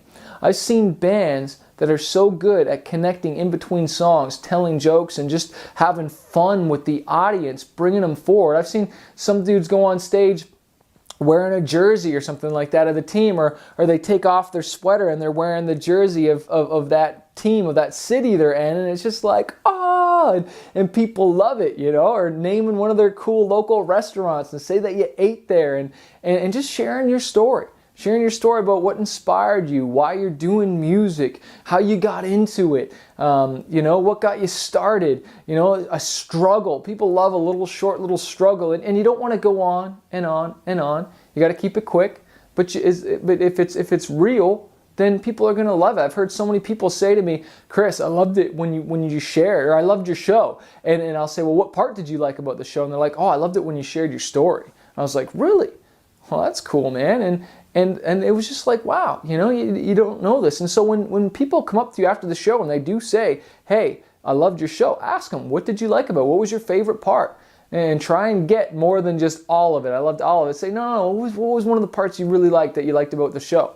And find out. And I just guarantee you, this being able to speak in between songs will not only engage more with the audience and just build a fan base, but with building a fan base, they'll buy more merch at the end of the night. Guaranteed. You'll sell more merch, you'll sell more CDs, and you'll turn not just like, you know, spectators or what do you call it? You just turn someone from a fan to a raving fan, to like a real lifetime supporter. Okay, so take the time to practice and write out. And this is the other thing I want to say too. It's okay to say something very similar every single night. Every single night. There's nothing wrong with that. You sing the same songs almost every single night. Why can't you have a really good practice script, like you know your jokes and stuff like that, so you can deliver them awesome, and they just boom. You know, what do you think a comedian does? What do you think public speakers do? They practice their one-liners. So you want to have your jokes and your different things ready so that people are like, oh, that's awesome. You know what I mean? One thing I say in between songs, I'll just share one of mine. I'll say, hey, the party level's here. Can we take it there?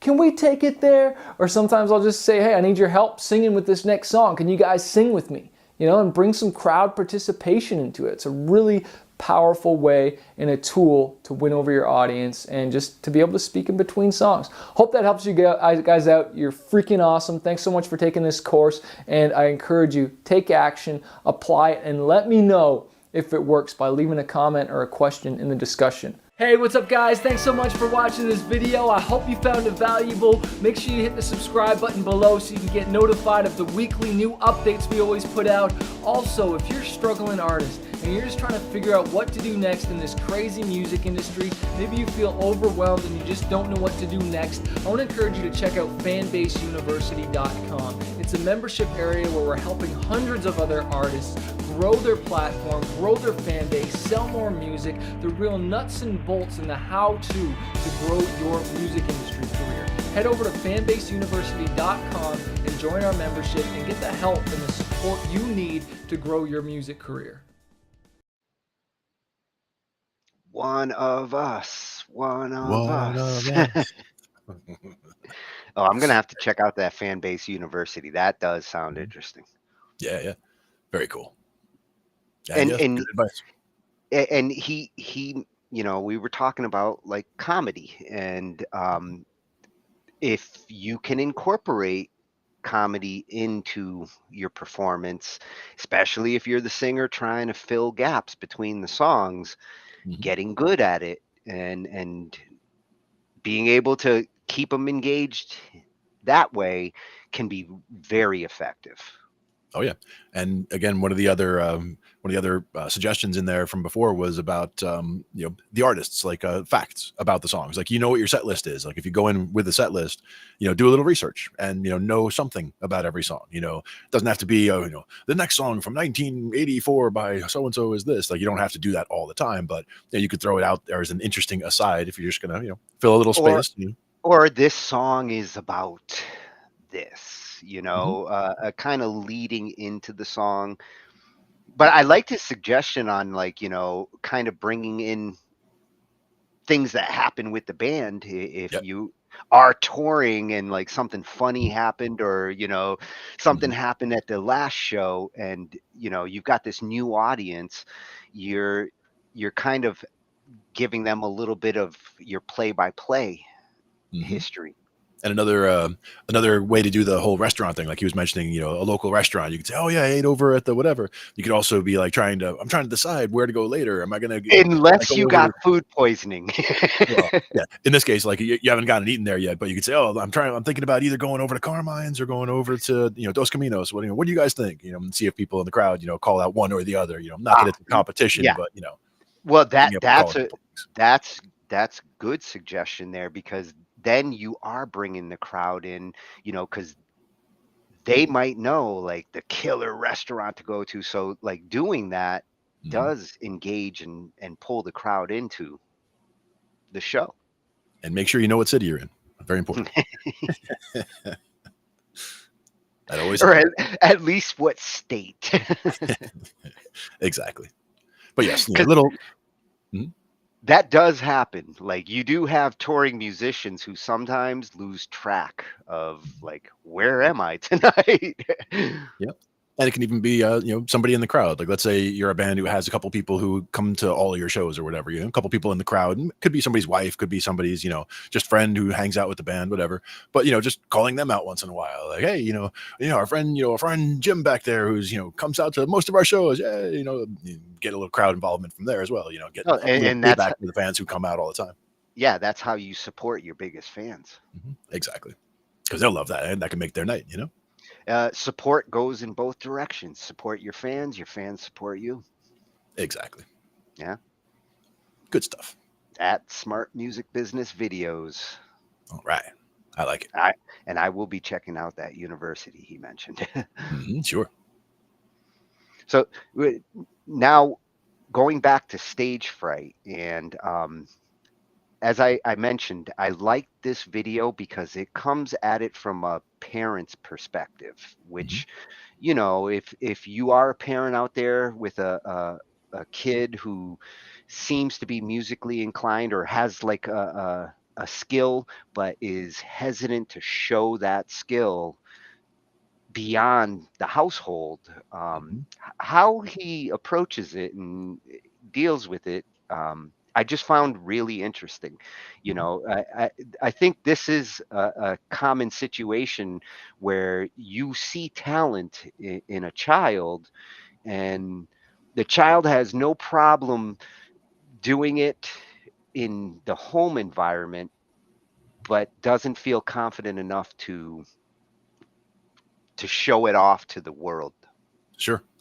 And there is a level of comfort and a level of expertise. And also it depends on age. Like younger kids a lot of times are much less hesitant. Like they'll get out there and just hammer away on the keys and just have fun with it and not have as much of a problem with it. If kids don't start trying something like that until older, they might be more hesitant already because they haven't developed those, performing skills, let's say.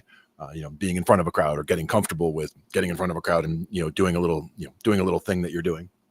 Yeah, and depending on their age, when they're really young, they tend to be free of Inhibitions. Yeah. lack of confidence. As they become more self-aware, more self-conscious, that's where things like stage fright and fear of performing start to come into play. So how you deal with that, how you help them to overcome that at those ages, can make the difference between a kid who goes into that skill and that art. You want to help them to overcome it, especially if you see the talent.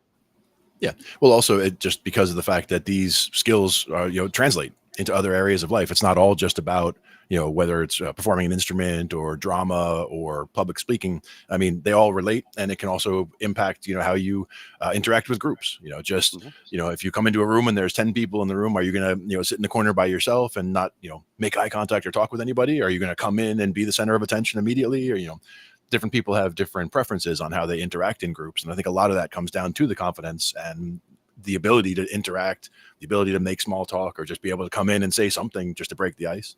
Yeah, you can help them to develop those social skills, especially nowadays where today's kids have a bigger challenge than we did when it comes to developing social skills, because a lot of them are getting shoved in front of a screen and left to figure it out on their own through social media. So this one comes from @Valuetainment, enlighten, entertain, and empower. And this is a channel that just overall covers a lot of different things. And, the entertainment world and Valuetainment is a good name to cover the things that he covers here. In this today, we're looking at the cure for stage fright. Monster subscription list, 5.26 million subscribers. He's done the heavy lifting on YouTube. For sure. Yeah, it's Patrick Bet David.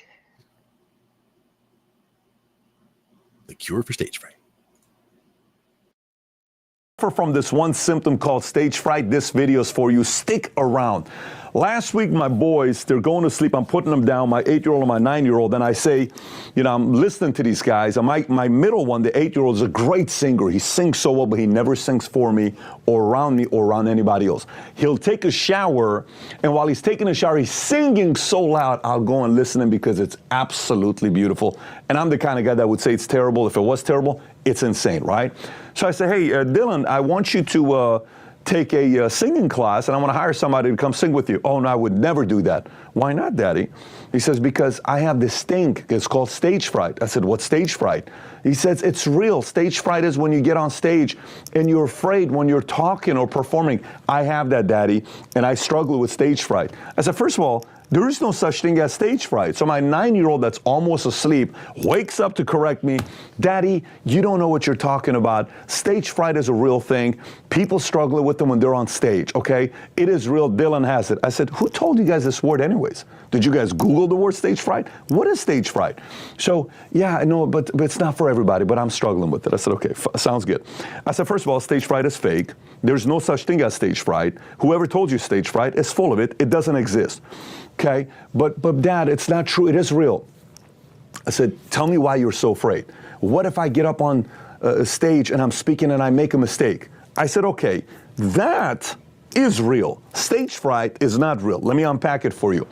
I said, if you got a great voice and you can perform and entertain people and you've practiced your routine plenty of times and you go perform, you don't have to worry about anything because you put time into it. If you got a message that you fully believe in and you've sequenced it out in a way to deliver the message to, here's the issue, here's my argument, here's why I think we need to change, and you're prepared, you don't have to have any stage fright. I said, so stage fright is fake.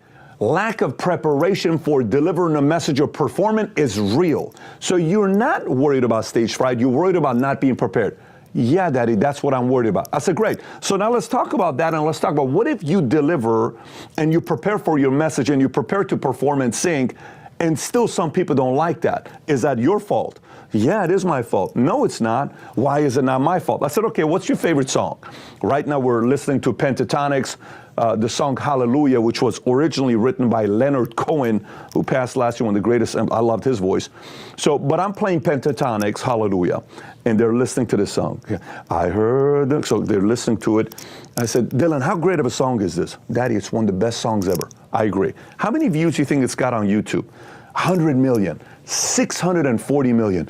No way. Yes. I said, how many likes do you think it's got?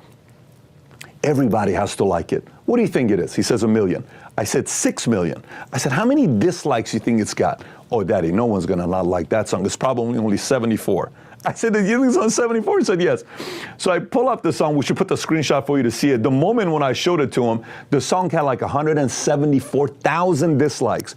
I show him, I said, Dylan, take a look at this. It's got 174,000. I'm gonna look at it right now to tell you the exact number. He said, it's got 174,000 dislikes. It's 176 now. I said, it's got 174,000 dislikes. Dylan's like, there is no way, Daddy. I said, of course. I said, how great is this song? Daddy, it's one of the greatest songs of all time. I said, even the greatest song of all time, it's got 176,000 people that don't like it. That's so weird. I said, did they hit the marks right? Did they prepare for it? Yes. I said, no matter what you do, even if you do it perfect, there's still going to be people that are not going to like it and hate it. That's for all of us. I said, how many of your classmates like your daddy right now? Oh, Daddy, everybody likes you because what you said last week when he came on Veterans Day, they wrote a card to you, they love you. I said, that's only going to last maybe a few months. I said, give it a year, 2 years, 3 years. When your friends get a little older, they're probably not going to like your daddy because some of the things I talk about, they're going to disagree with. That's never going to happen. Of course it's going to happen. I'm trying to manage expectation. It's going to happen. I said, now let me give you another one here. What if you're on stage and you make a mistake? Then what happens? What if you're on stage and all of a sudden you stutter and you lost your you don't know what your next point is? Then what? What if you prepared for it? Oh, that would be so embarrassing. I said, okay, do you know the song Diamonds? Yeah, of course. Do you know Diamonds is by Rihanna, but do you know this guy named Callum Scott, the Diamonds for Britain's Got Talent? Yeah, Dad, we've listened to that. So let me play the video for you. So I played this scene by Callum Scott, and he goes, shine like a diamond, and you see Callum Scott goes, beautiful, diamonds, and then he goes like this. There's a scene. If you haven't seen it, you got to see it. He just goes like this, shakes his head. Matter of fact, we may just put a small clip in it for people to see. And then he comes back, and he crushes the second half, right? And they're listening to this. I said, look how many views it's got. I said, hundreds of millions of people saw this guy screw up in the middle of it. And he's still a major recording artist today, selling millions of people love his music. But listen to the last critique that he got at the end of Britain's Got Talent. And they're watching it together. It's like 10 o'clock at night at this point. I said, so watch this. What does Simon say? He says, people were asking me the other day about how you're going to perform. And he says, you totally messed up the first half of that song. He says, but you recovered the second half, and I hope people judge you for your second half than the first half.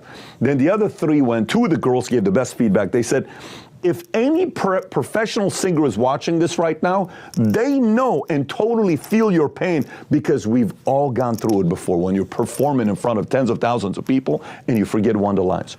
So Dylan and Tico are sitting there like, wow, Daddy, he messed up. I said, many mess up, but he recovered. That's what matters.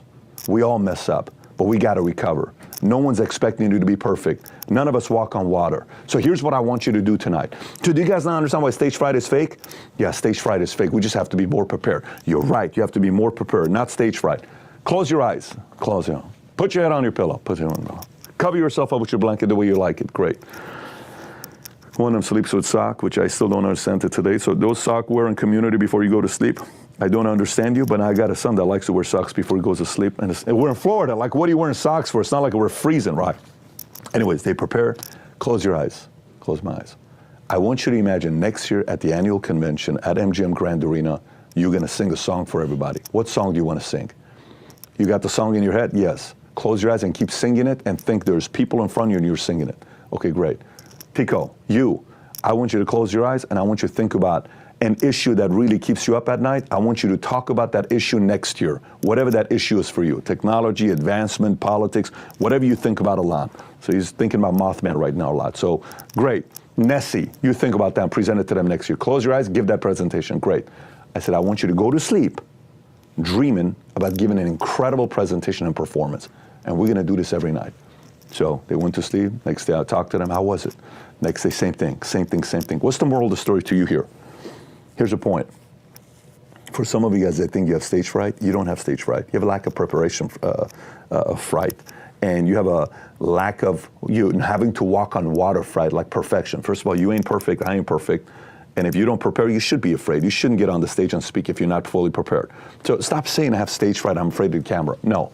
Do more preparation up front and know that no matter what you do, not everybody's going to like you or agree with what you have to say, but even enough of the people do. If you spend the rest of your life trying to please everybody, you will live a miserable life. So having said that, two things I want you to be thinking about. One, I got a video. By the way, if you got a lot of value out of this, give it a thumbs up and subscribe to the channel as well. But I got two videos I want you to watch. One of them is a video I did on different style of public speaking. If you've never seen this before on public speaking, click over here to watch the video specific to public speaking. The other one is I have a course online. I don't even think I've ever brought it up. If you want to get more information on this public speaking course, fill out the information over here and we'll send you some information. Somebody from our team will reach out to you on public speaking. It is something people have a challenge with, not because they're afraid, but because they don't know how to prepare. If you spend time preparing, you just have to know we're living in an era that everybody's doing Instagram Live, Snapchat, videos, Reels. This is all public speaking. These are things we all have to get more comfortable doing because it's here and it ain't going away. Having said that, have a great week, everybody. Take care. Bye-bye.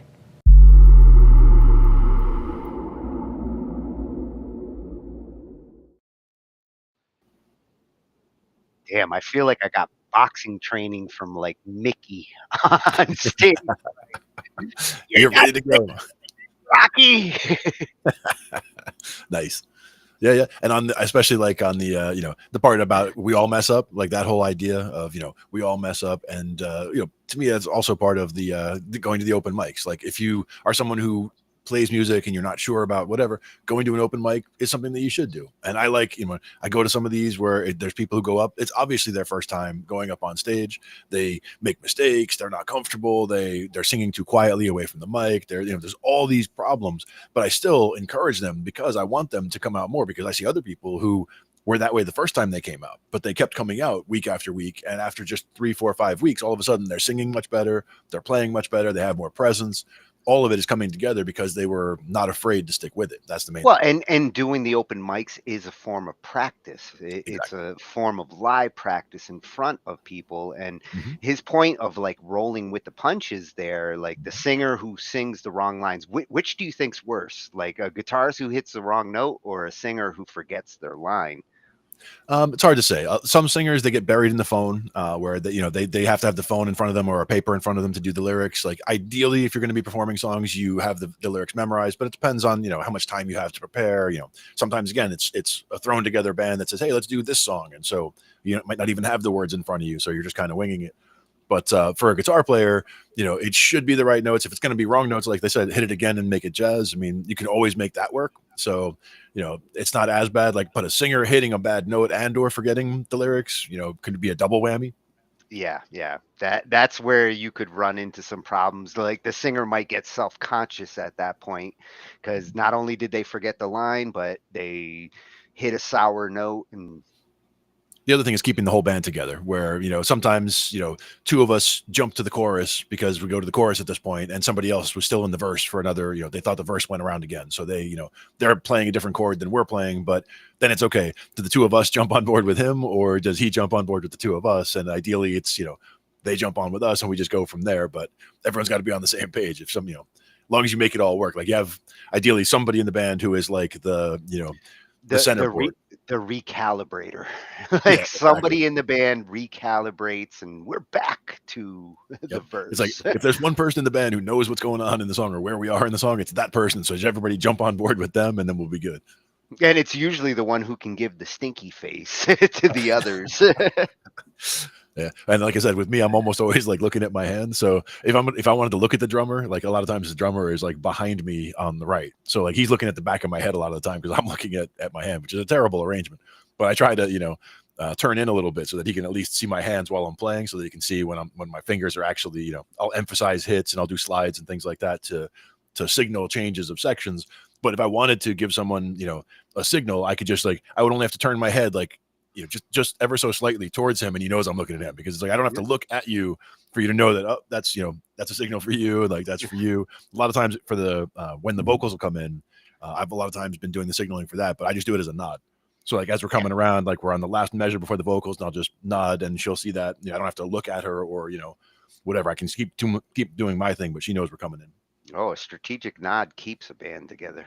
Yeah.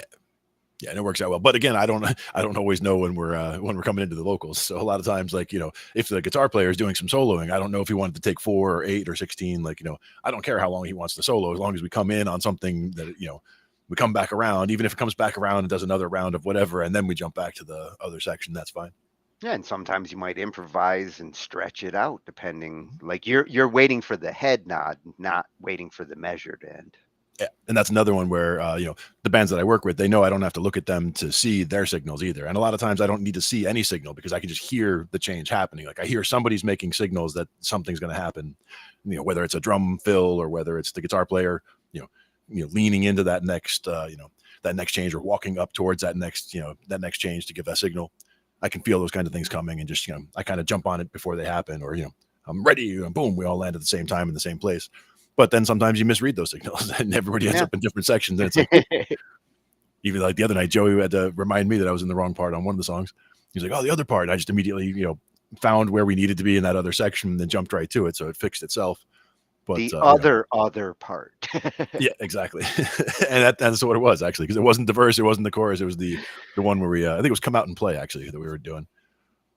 So that was a cover song, but and there's a section where you have to go to I don't even know what key it was in. That's things I don't even pay attention to what key it's playing in. Like I find the note that's okay. We're playing over here, like boom, boom, boom, boom. I think it started with I don't know, probably F sharp, A, E, and F sharp, or whatever, something like that.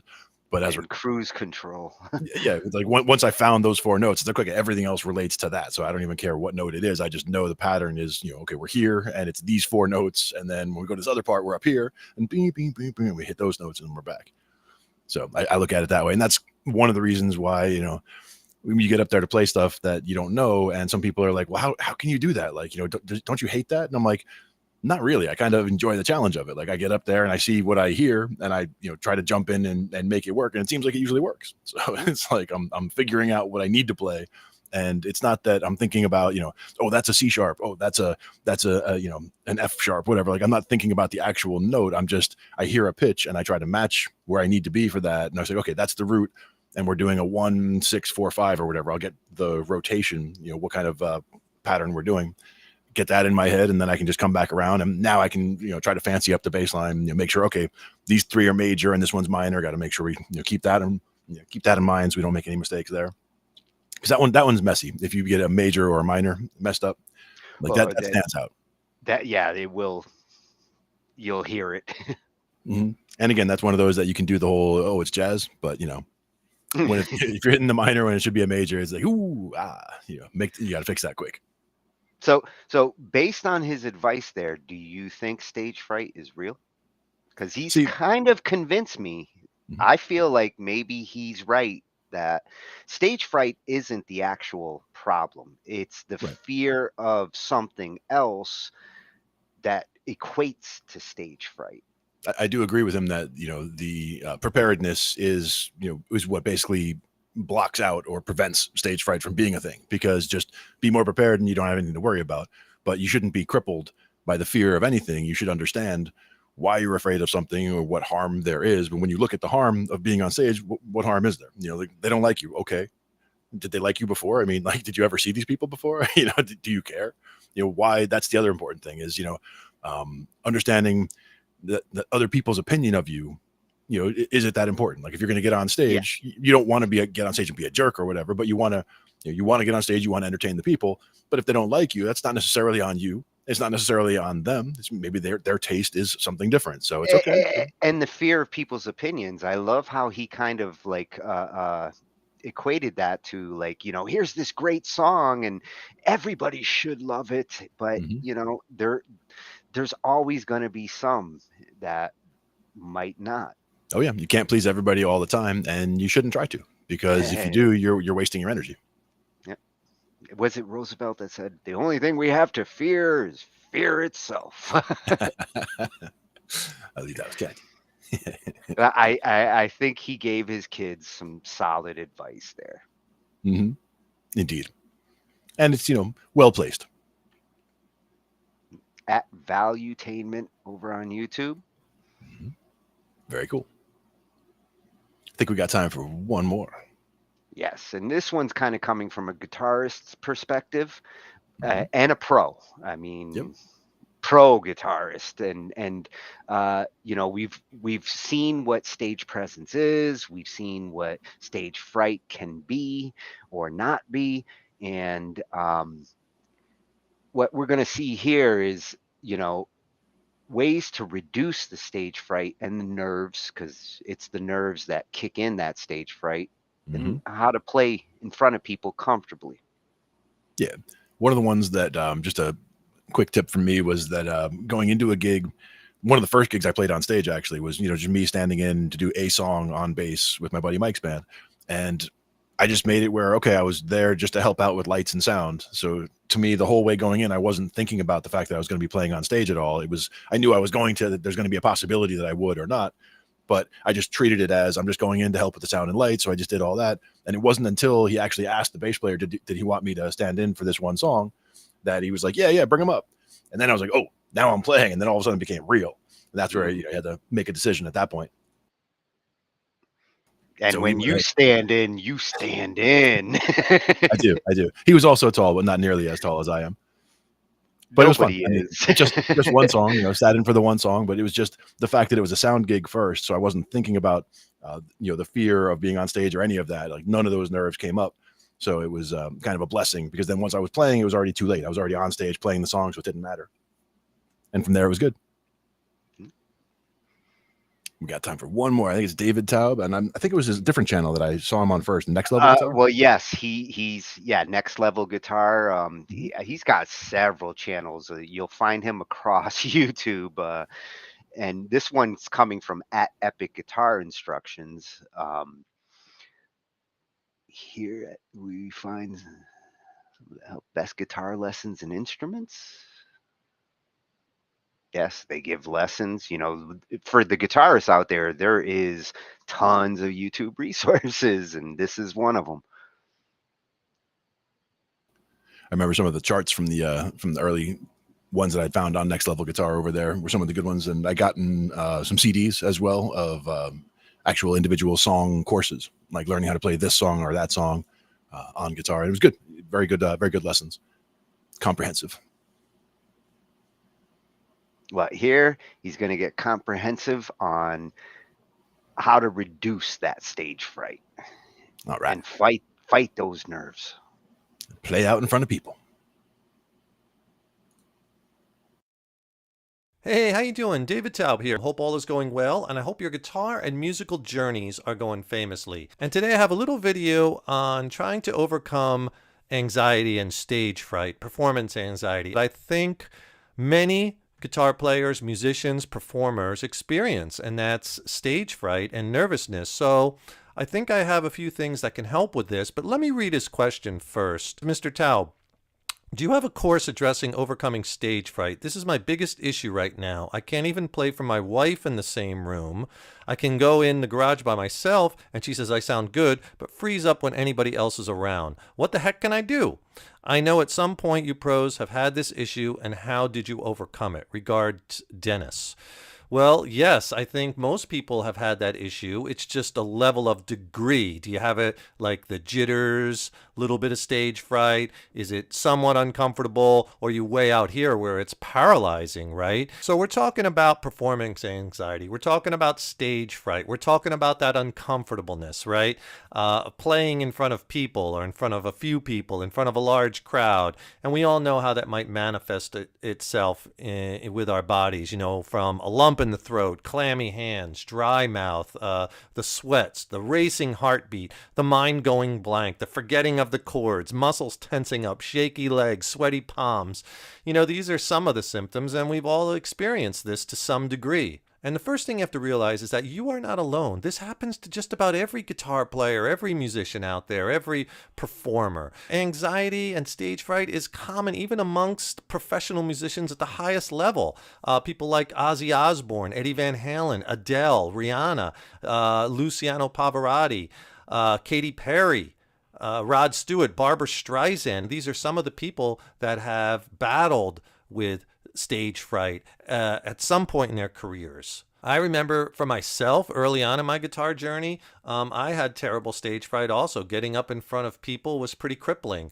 I was so, you know, afraid of making a mistake, of failure, of people saying, oh, this guy's terrible, right? And I think that's what it's about with that fear, that paralyzing fear, that fright, is that we're afraid of making mistakes. We're afraid of people seeing us make mistakes and thinking that we're not good and them judging us, right? And that's what's so crippling about it. Playing in our bedroom or in our garage, in the basement, sitting there playing alone by yourself is a very low stress situation. And in that setting alone, you're not thinking about the techniques and the devices that are, you know, have become instinctual in your playing. You're doing them automatically. It's only when we get in front of a crowd, even if it's the smallest crowd or a few people, where the self-consciousness strikes. And the stage fright can result in you overthinking your technique for fear of making a mistake. The second thing I want you to keep in mind is acceptance. Accept the fear and don't resist it, but rather work with it. Resistance is futile.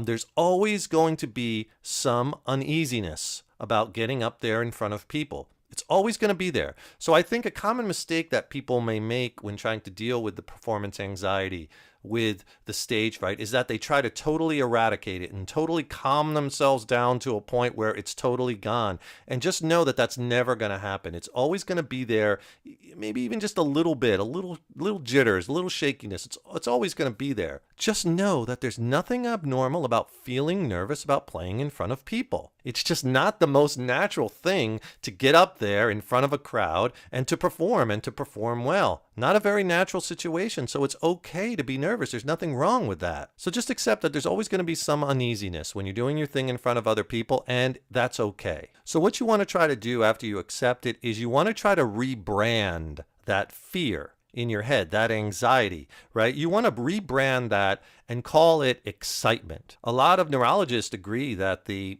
neurological things that go on in your brain, the pathways, the firing when you're afraid, it's those same pathways that are firing, that same neurological process when you're excited. So if you can kind of rebrand and rethink that fear, that anxiety, that stress, but think of it more as you're excited to play in front of people, that you're excited to bring the joy of music to other people. That's a big thing. And if you can do that, it might take a little time, but really try to get in your head and do this rebranding. For me, it's all about the excitement. I'm really excited now, to play in front of people. It's not really as much of a nervousness thing, maybe just a little jitters, not much anymore because I've done it so much and so often, playing in bands for so long. It's more of an excitement thing. So try to kind of flick that switch in your head and kind of repurpose your nervous energy into excitement. Easier said than done, but you can do it. Please subscribe to the channel. Subscribing to the channel, that really helps us. That really helps us to keep bringing the content. And please leave a comment in the comment box below. Let us know what questions you might have. And if you like the video, please share it or click the like button, give it a thumbs up, and we so appreciate it. Thank you so much. The third thing that you can do to help your stage fright, your anxiety, is do it often. Play in front of people as much as you can, or in front of a few people as much as you can, and you're probably saying, wow, this really makes me feel uncomfortable, and you're telling me to do it again and again and again. Yes, and the reason is it gets easier and easier and easier each time you do it. It becomes more like, all right, someone's here, I'll just do my thing. But you have to do it a lot. But start small. Just do it like Dennis wrote, and just do it for your wife, but do it more often, over and over again. And know at first you're gonna make mistakes. You're not gonna be as good as you want. You can't get what's here or here into your hands, and you're locking up. But that's gonna get easier and easier with time. Eventually, maybe do it in front of a few friends, or if you have a few people over for dinner or something, maybe play a couple of songs for them. Start to get together with other people. Have a little jam session where you're just going to get together on the porch and play some songs, maybe with 2 or 3 other people of your level. It's a great thing to do because you're going to learn so much on top of that from the sharing of the experiences and teaching each other things. You'll forget about the nervous energy. Do it again and again and again and again. And the more and more that you do that in front of people, in front of an audience, the easier it's going to be. This is proven. Look at people's first performances of whatever they're involved in any type of performance compared to something 2, 3, 4 years later, and you'll see how much better, how much more natural, how much more themselves they are, right? Because you get better and better and better at it, right? Like with anything. So you got to do it a lot. So just don't let the fear and the anxiety cripple you to not doing it at all. Do it more. The 4th tip on dealing with stage fright, nervousness, performance anxiety is what I call getting yourself in the who cares mindset. If you make a mistake playing in front of your friend or in front of your family members, or, you know, if you're at a party or something, who cares? Most of the time, if you just keep playing, most non-musicians in the audience won't even know if you made a mistake. The main thing is, you know, if you hit a wrong chord or something, or wrong note, just correct it so the next time around you don't do it again. But if you make a mistake, what's the big deal? Who really cares? Do you really think like the next day, the day after, let's say you hung out with friends and you played some songs, 2 of your friends are going to be talking to each other at the breakfast table. Do you remember last night at Jim's house when he played Hotel California on guitar? Man, that was something how he hit that F-sharp major chord. He should have played an F-sharp minor there. I'll tell you, he really messed that up, Stan. I mean, come on. People aren't going to remember. They don't care. The main thing is that you had fun, you played music, and everybody enjoyed themselves, and you brought the beauty and the joy of music to other people. So you got to get into your head. If you make a mistake, just keep going. Pretend like you meant to do that. You know, don't stop and fret about it and make a big deal. Then people will know, right? Same thing when you're playing live. That's when people know, when everybody stops or there's a big train wreck. But if you keep going, I mean, if you call attention to it, yes, people will notice. Just keep going. Most of the time, most people won't even know. You're gonna make mistakes. It's gonna happen. Players make mistakes at the highest level. Major recording artists, it happens. We're human, right? We're flawed. We're human beings. We make mistakes, and it's okay. So know it's gonna happen. Don't try to be perfect. Remember, perfection is not an option. It's an obstacle, okay? Get out there, do your thing, have fun, know you're gonna make mistakes. It's okay, and who cares? And the 5th and final thing I can say about it is being positive and the fun factor. And what I mean by that is you have to squash the negativity of, oh, I can't do this, I'm not good enough, oh, I can't do this, I'm going to make a mistake. You have to not let yourself think negative things. Oh, what if I mess up? What are people going to think? How are they going to judge me? I'm not good enough, right? You have to squash all that, and you have to really be positive. Get out there and smile. Make it like you're enjoying yourself. Think of it like this. If those negative thoughts come into your head, think of it like it's a computer screen, right? And you know how this, like a window, and you have all these windows opened up on your screen, and you know there's that black X you can hit in the upper left-hand corner of the windows, and you could close that. Think of it like that. You're going to click on that X, and you're going to close that negativity window.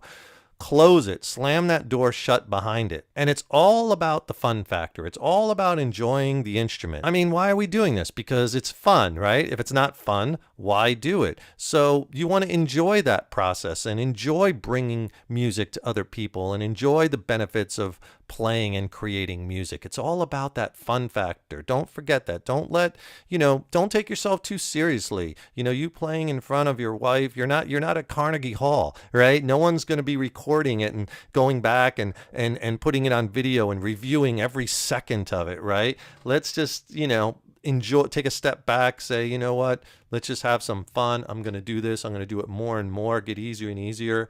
And I'm going to enjoy the process, because that's what this is. It's a process from going from this really bad stage fright, tons of anxiety, and you start to lessen it, keep going down that spectrum until it gets maybe a little bit of jitters. You know, it's always going to be there a little bit, but that's the whole thing. Remember, like I said in the beginning, it's a spectrum, and you want to try to lessen that. And remember too, when you're playing in front of people, whether it's one person or whether it's a room full of people, you want to enlist the crowd as your ally. The audience really wants you to succeed. They're there to have fun. So I hope these tips help you to conquer your stage fright and your performance anxiety demons. I'll quote Ozzy Osbourne. He wrote it in his autobiography. Let me read it to you. He said, "To say that I just suffer a little from pre-show nerves is like saying that when you get hit by an atom bomb, it hurts a bit." Right? He's someone who's really struggled with it. Please subscribe to the channel. Really helps us to keep bringing the content. Like, share the video. Please leave your comments below. I'll also put some links in the YouTube description box below to some free video lessons and some of my ebooks. Be sure to check those out. Right?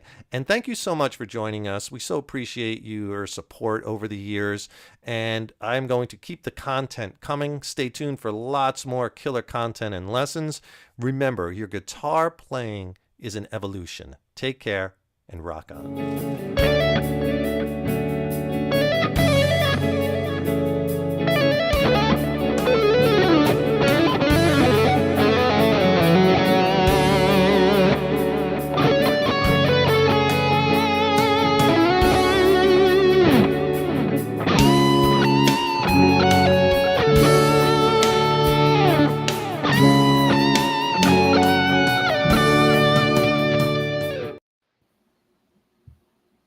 Oh, keep up the content, David, and we will keep tuning in.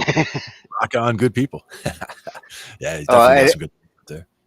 Yeah, perfection is an obstacle. I completely agreed when he said that. Like, it's something we want to strive for, but don't let it get in your way.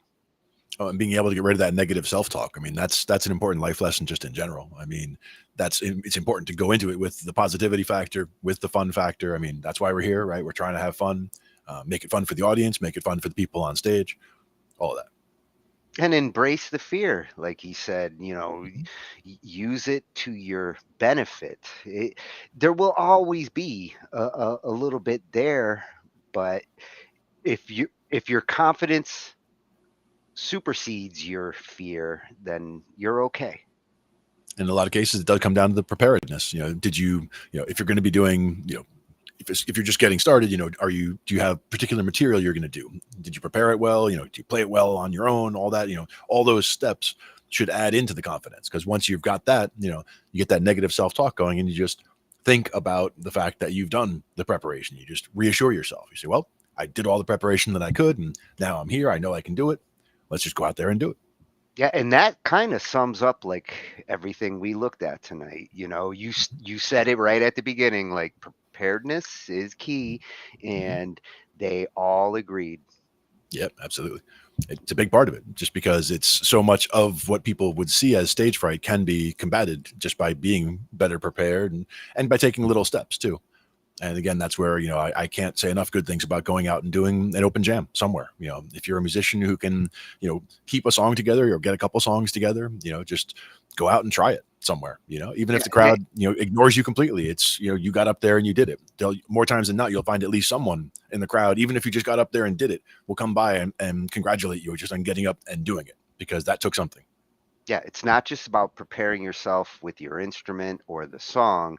It's preparing yourself with the crowd, with the others, and you get good at all of that.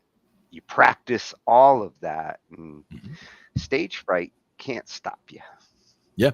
And even just going to some of these jams, and even if you're not going to participate, even if you're, still far away from being able to participate somewhere like that, go there and see, because you'll see different levels of musician and how they deal with these kinds of same issues. You'll see some that'll be almost paralyzed by fear while they're up there and just doing whatever they can to just get through their stuff so they can get off the stage and, get over that fear. And you'll see other people who are just, they're having a beer, they're chatting with their buddy. Oh, it's my turn. Okay. And they go over there, grab a bass off the wall and start playing, and this, it's a big difference between their styles, but at the same time, it took the same effort to get up there. But for somebody who's not used to it, they have a bigger hurdle to get over to get up, get those first steps going. Yeah, the more you relax and unclench, the easier it gets. Yes, which is why a lot of times alcohol is involved. I'll throw that in there. Just not too much. A lot of times these are at bars, so having that shot or a drink before you go up there, can help. I mean, it's not necessarily, of course, assuming you're of age, it can be helpful. But it could also be, some people they'll have a shot of something like whiskey, and for their throat, and other people say, oh, that's the worst thing you could do, and it's, it depends on the person, really. Yeah, that's what I would say.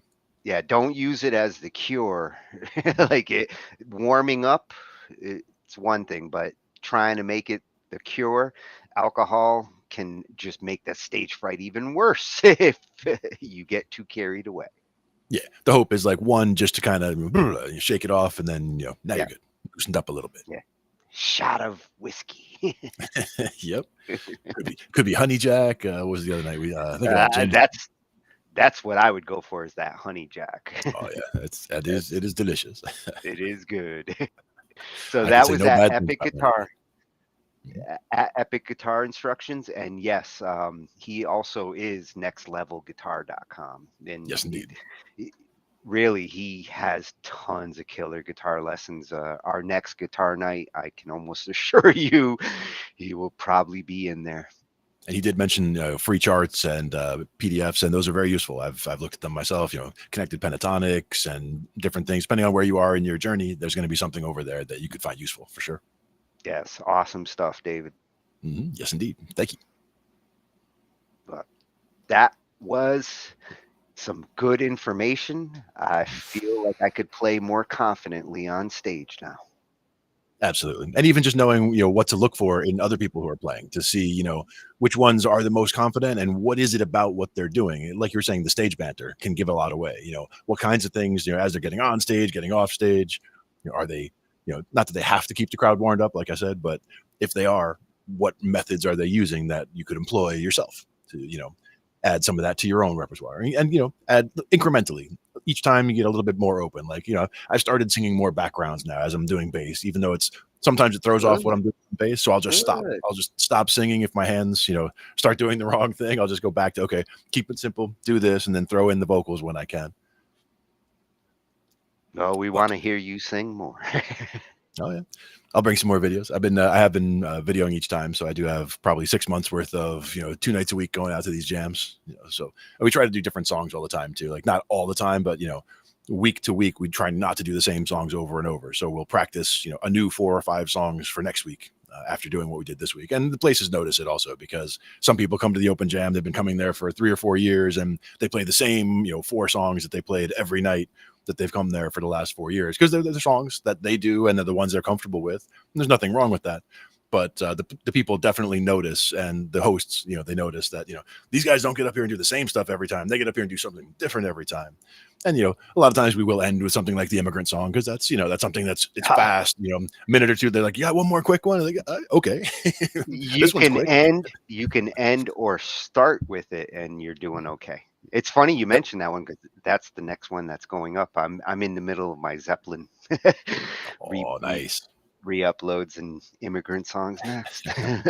Yeah, and on that one, I cheat on the bass part. Like that's one where that bass run, it's fast in the first place when they do that one part where there's a bass climb, and then there's they do it 3 times, a 4th time, and then I throw in the big slides. So I mean, it is fun from that standpoint for me, because I get to throw in the big slides. Well, you think it's hard on the bass? Try being the singer there, because exactly. That one's not a easy. doozy. No.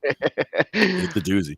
And it's a short one too. That's it's not like a marathon of a song. It's like, minute, 2 minutes, like it's nice and short. So, oh, you guys have one quick one at the end. We'll throw that one in there.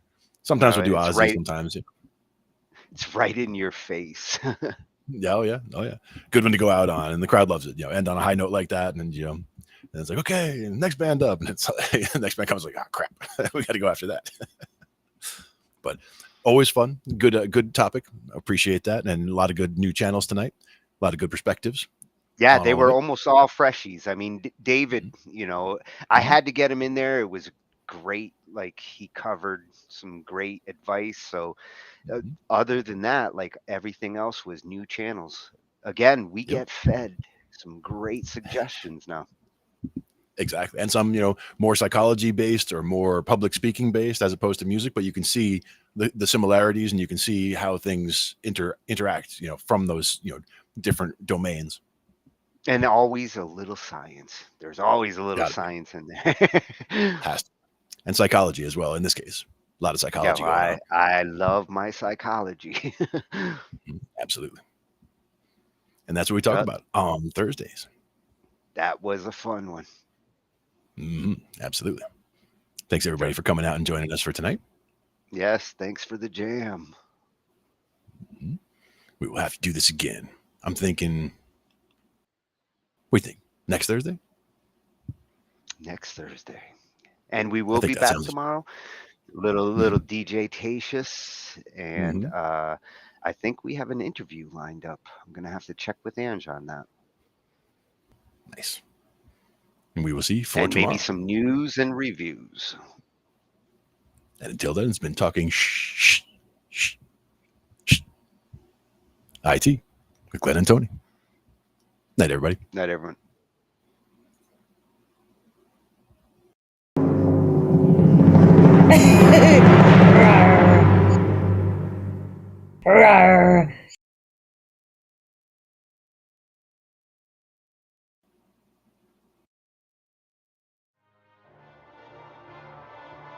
Little ambient noise, yeah.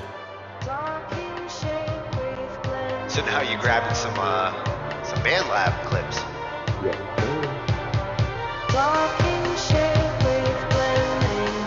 Now, for me, that would also be something where I would use like volume automation and like bring that from the bottom, like bring it in and then bring it back out. And these are the kinds of sounds you can stretch.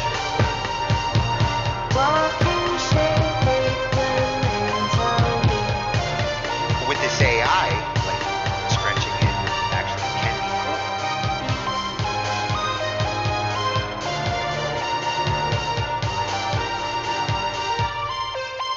Oh, that was perfect for the interlude too.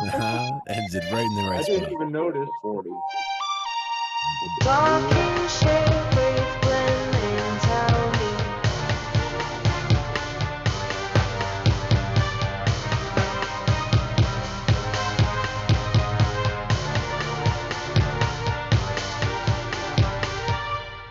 I didn't even realize the texture faded out at the interlude until it happened. I'm like, wait a minute. Sometimes you just, it was just meant to be that way.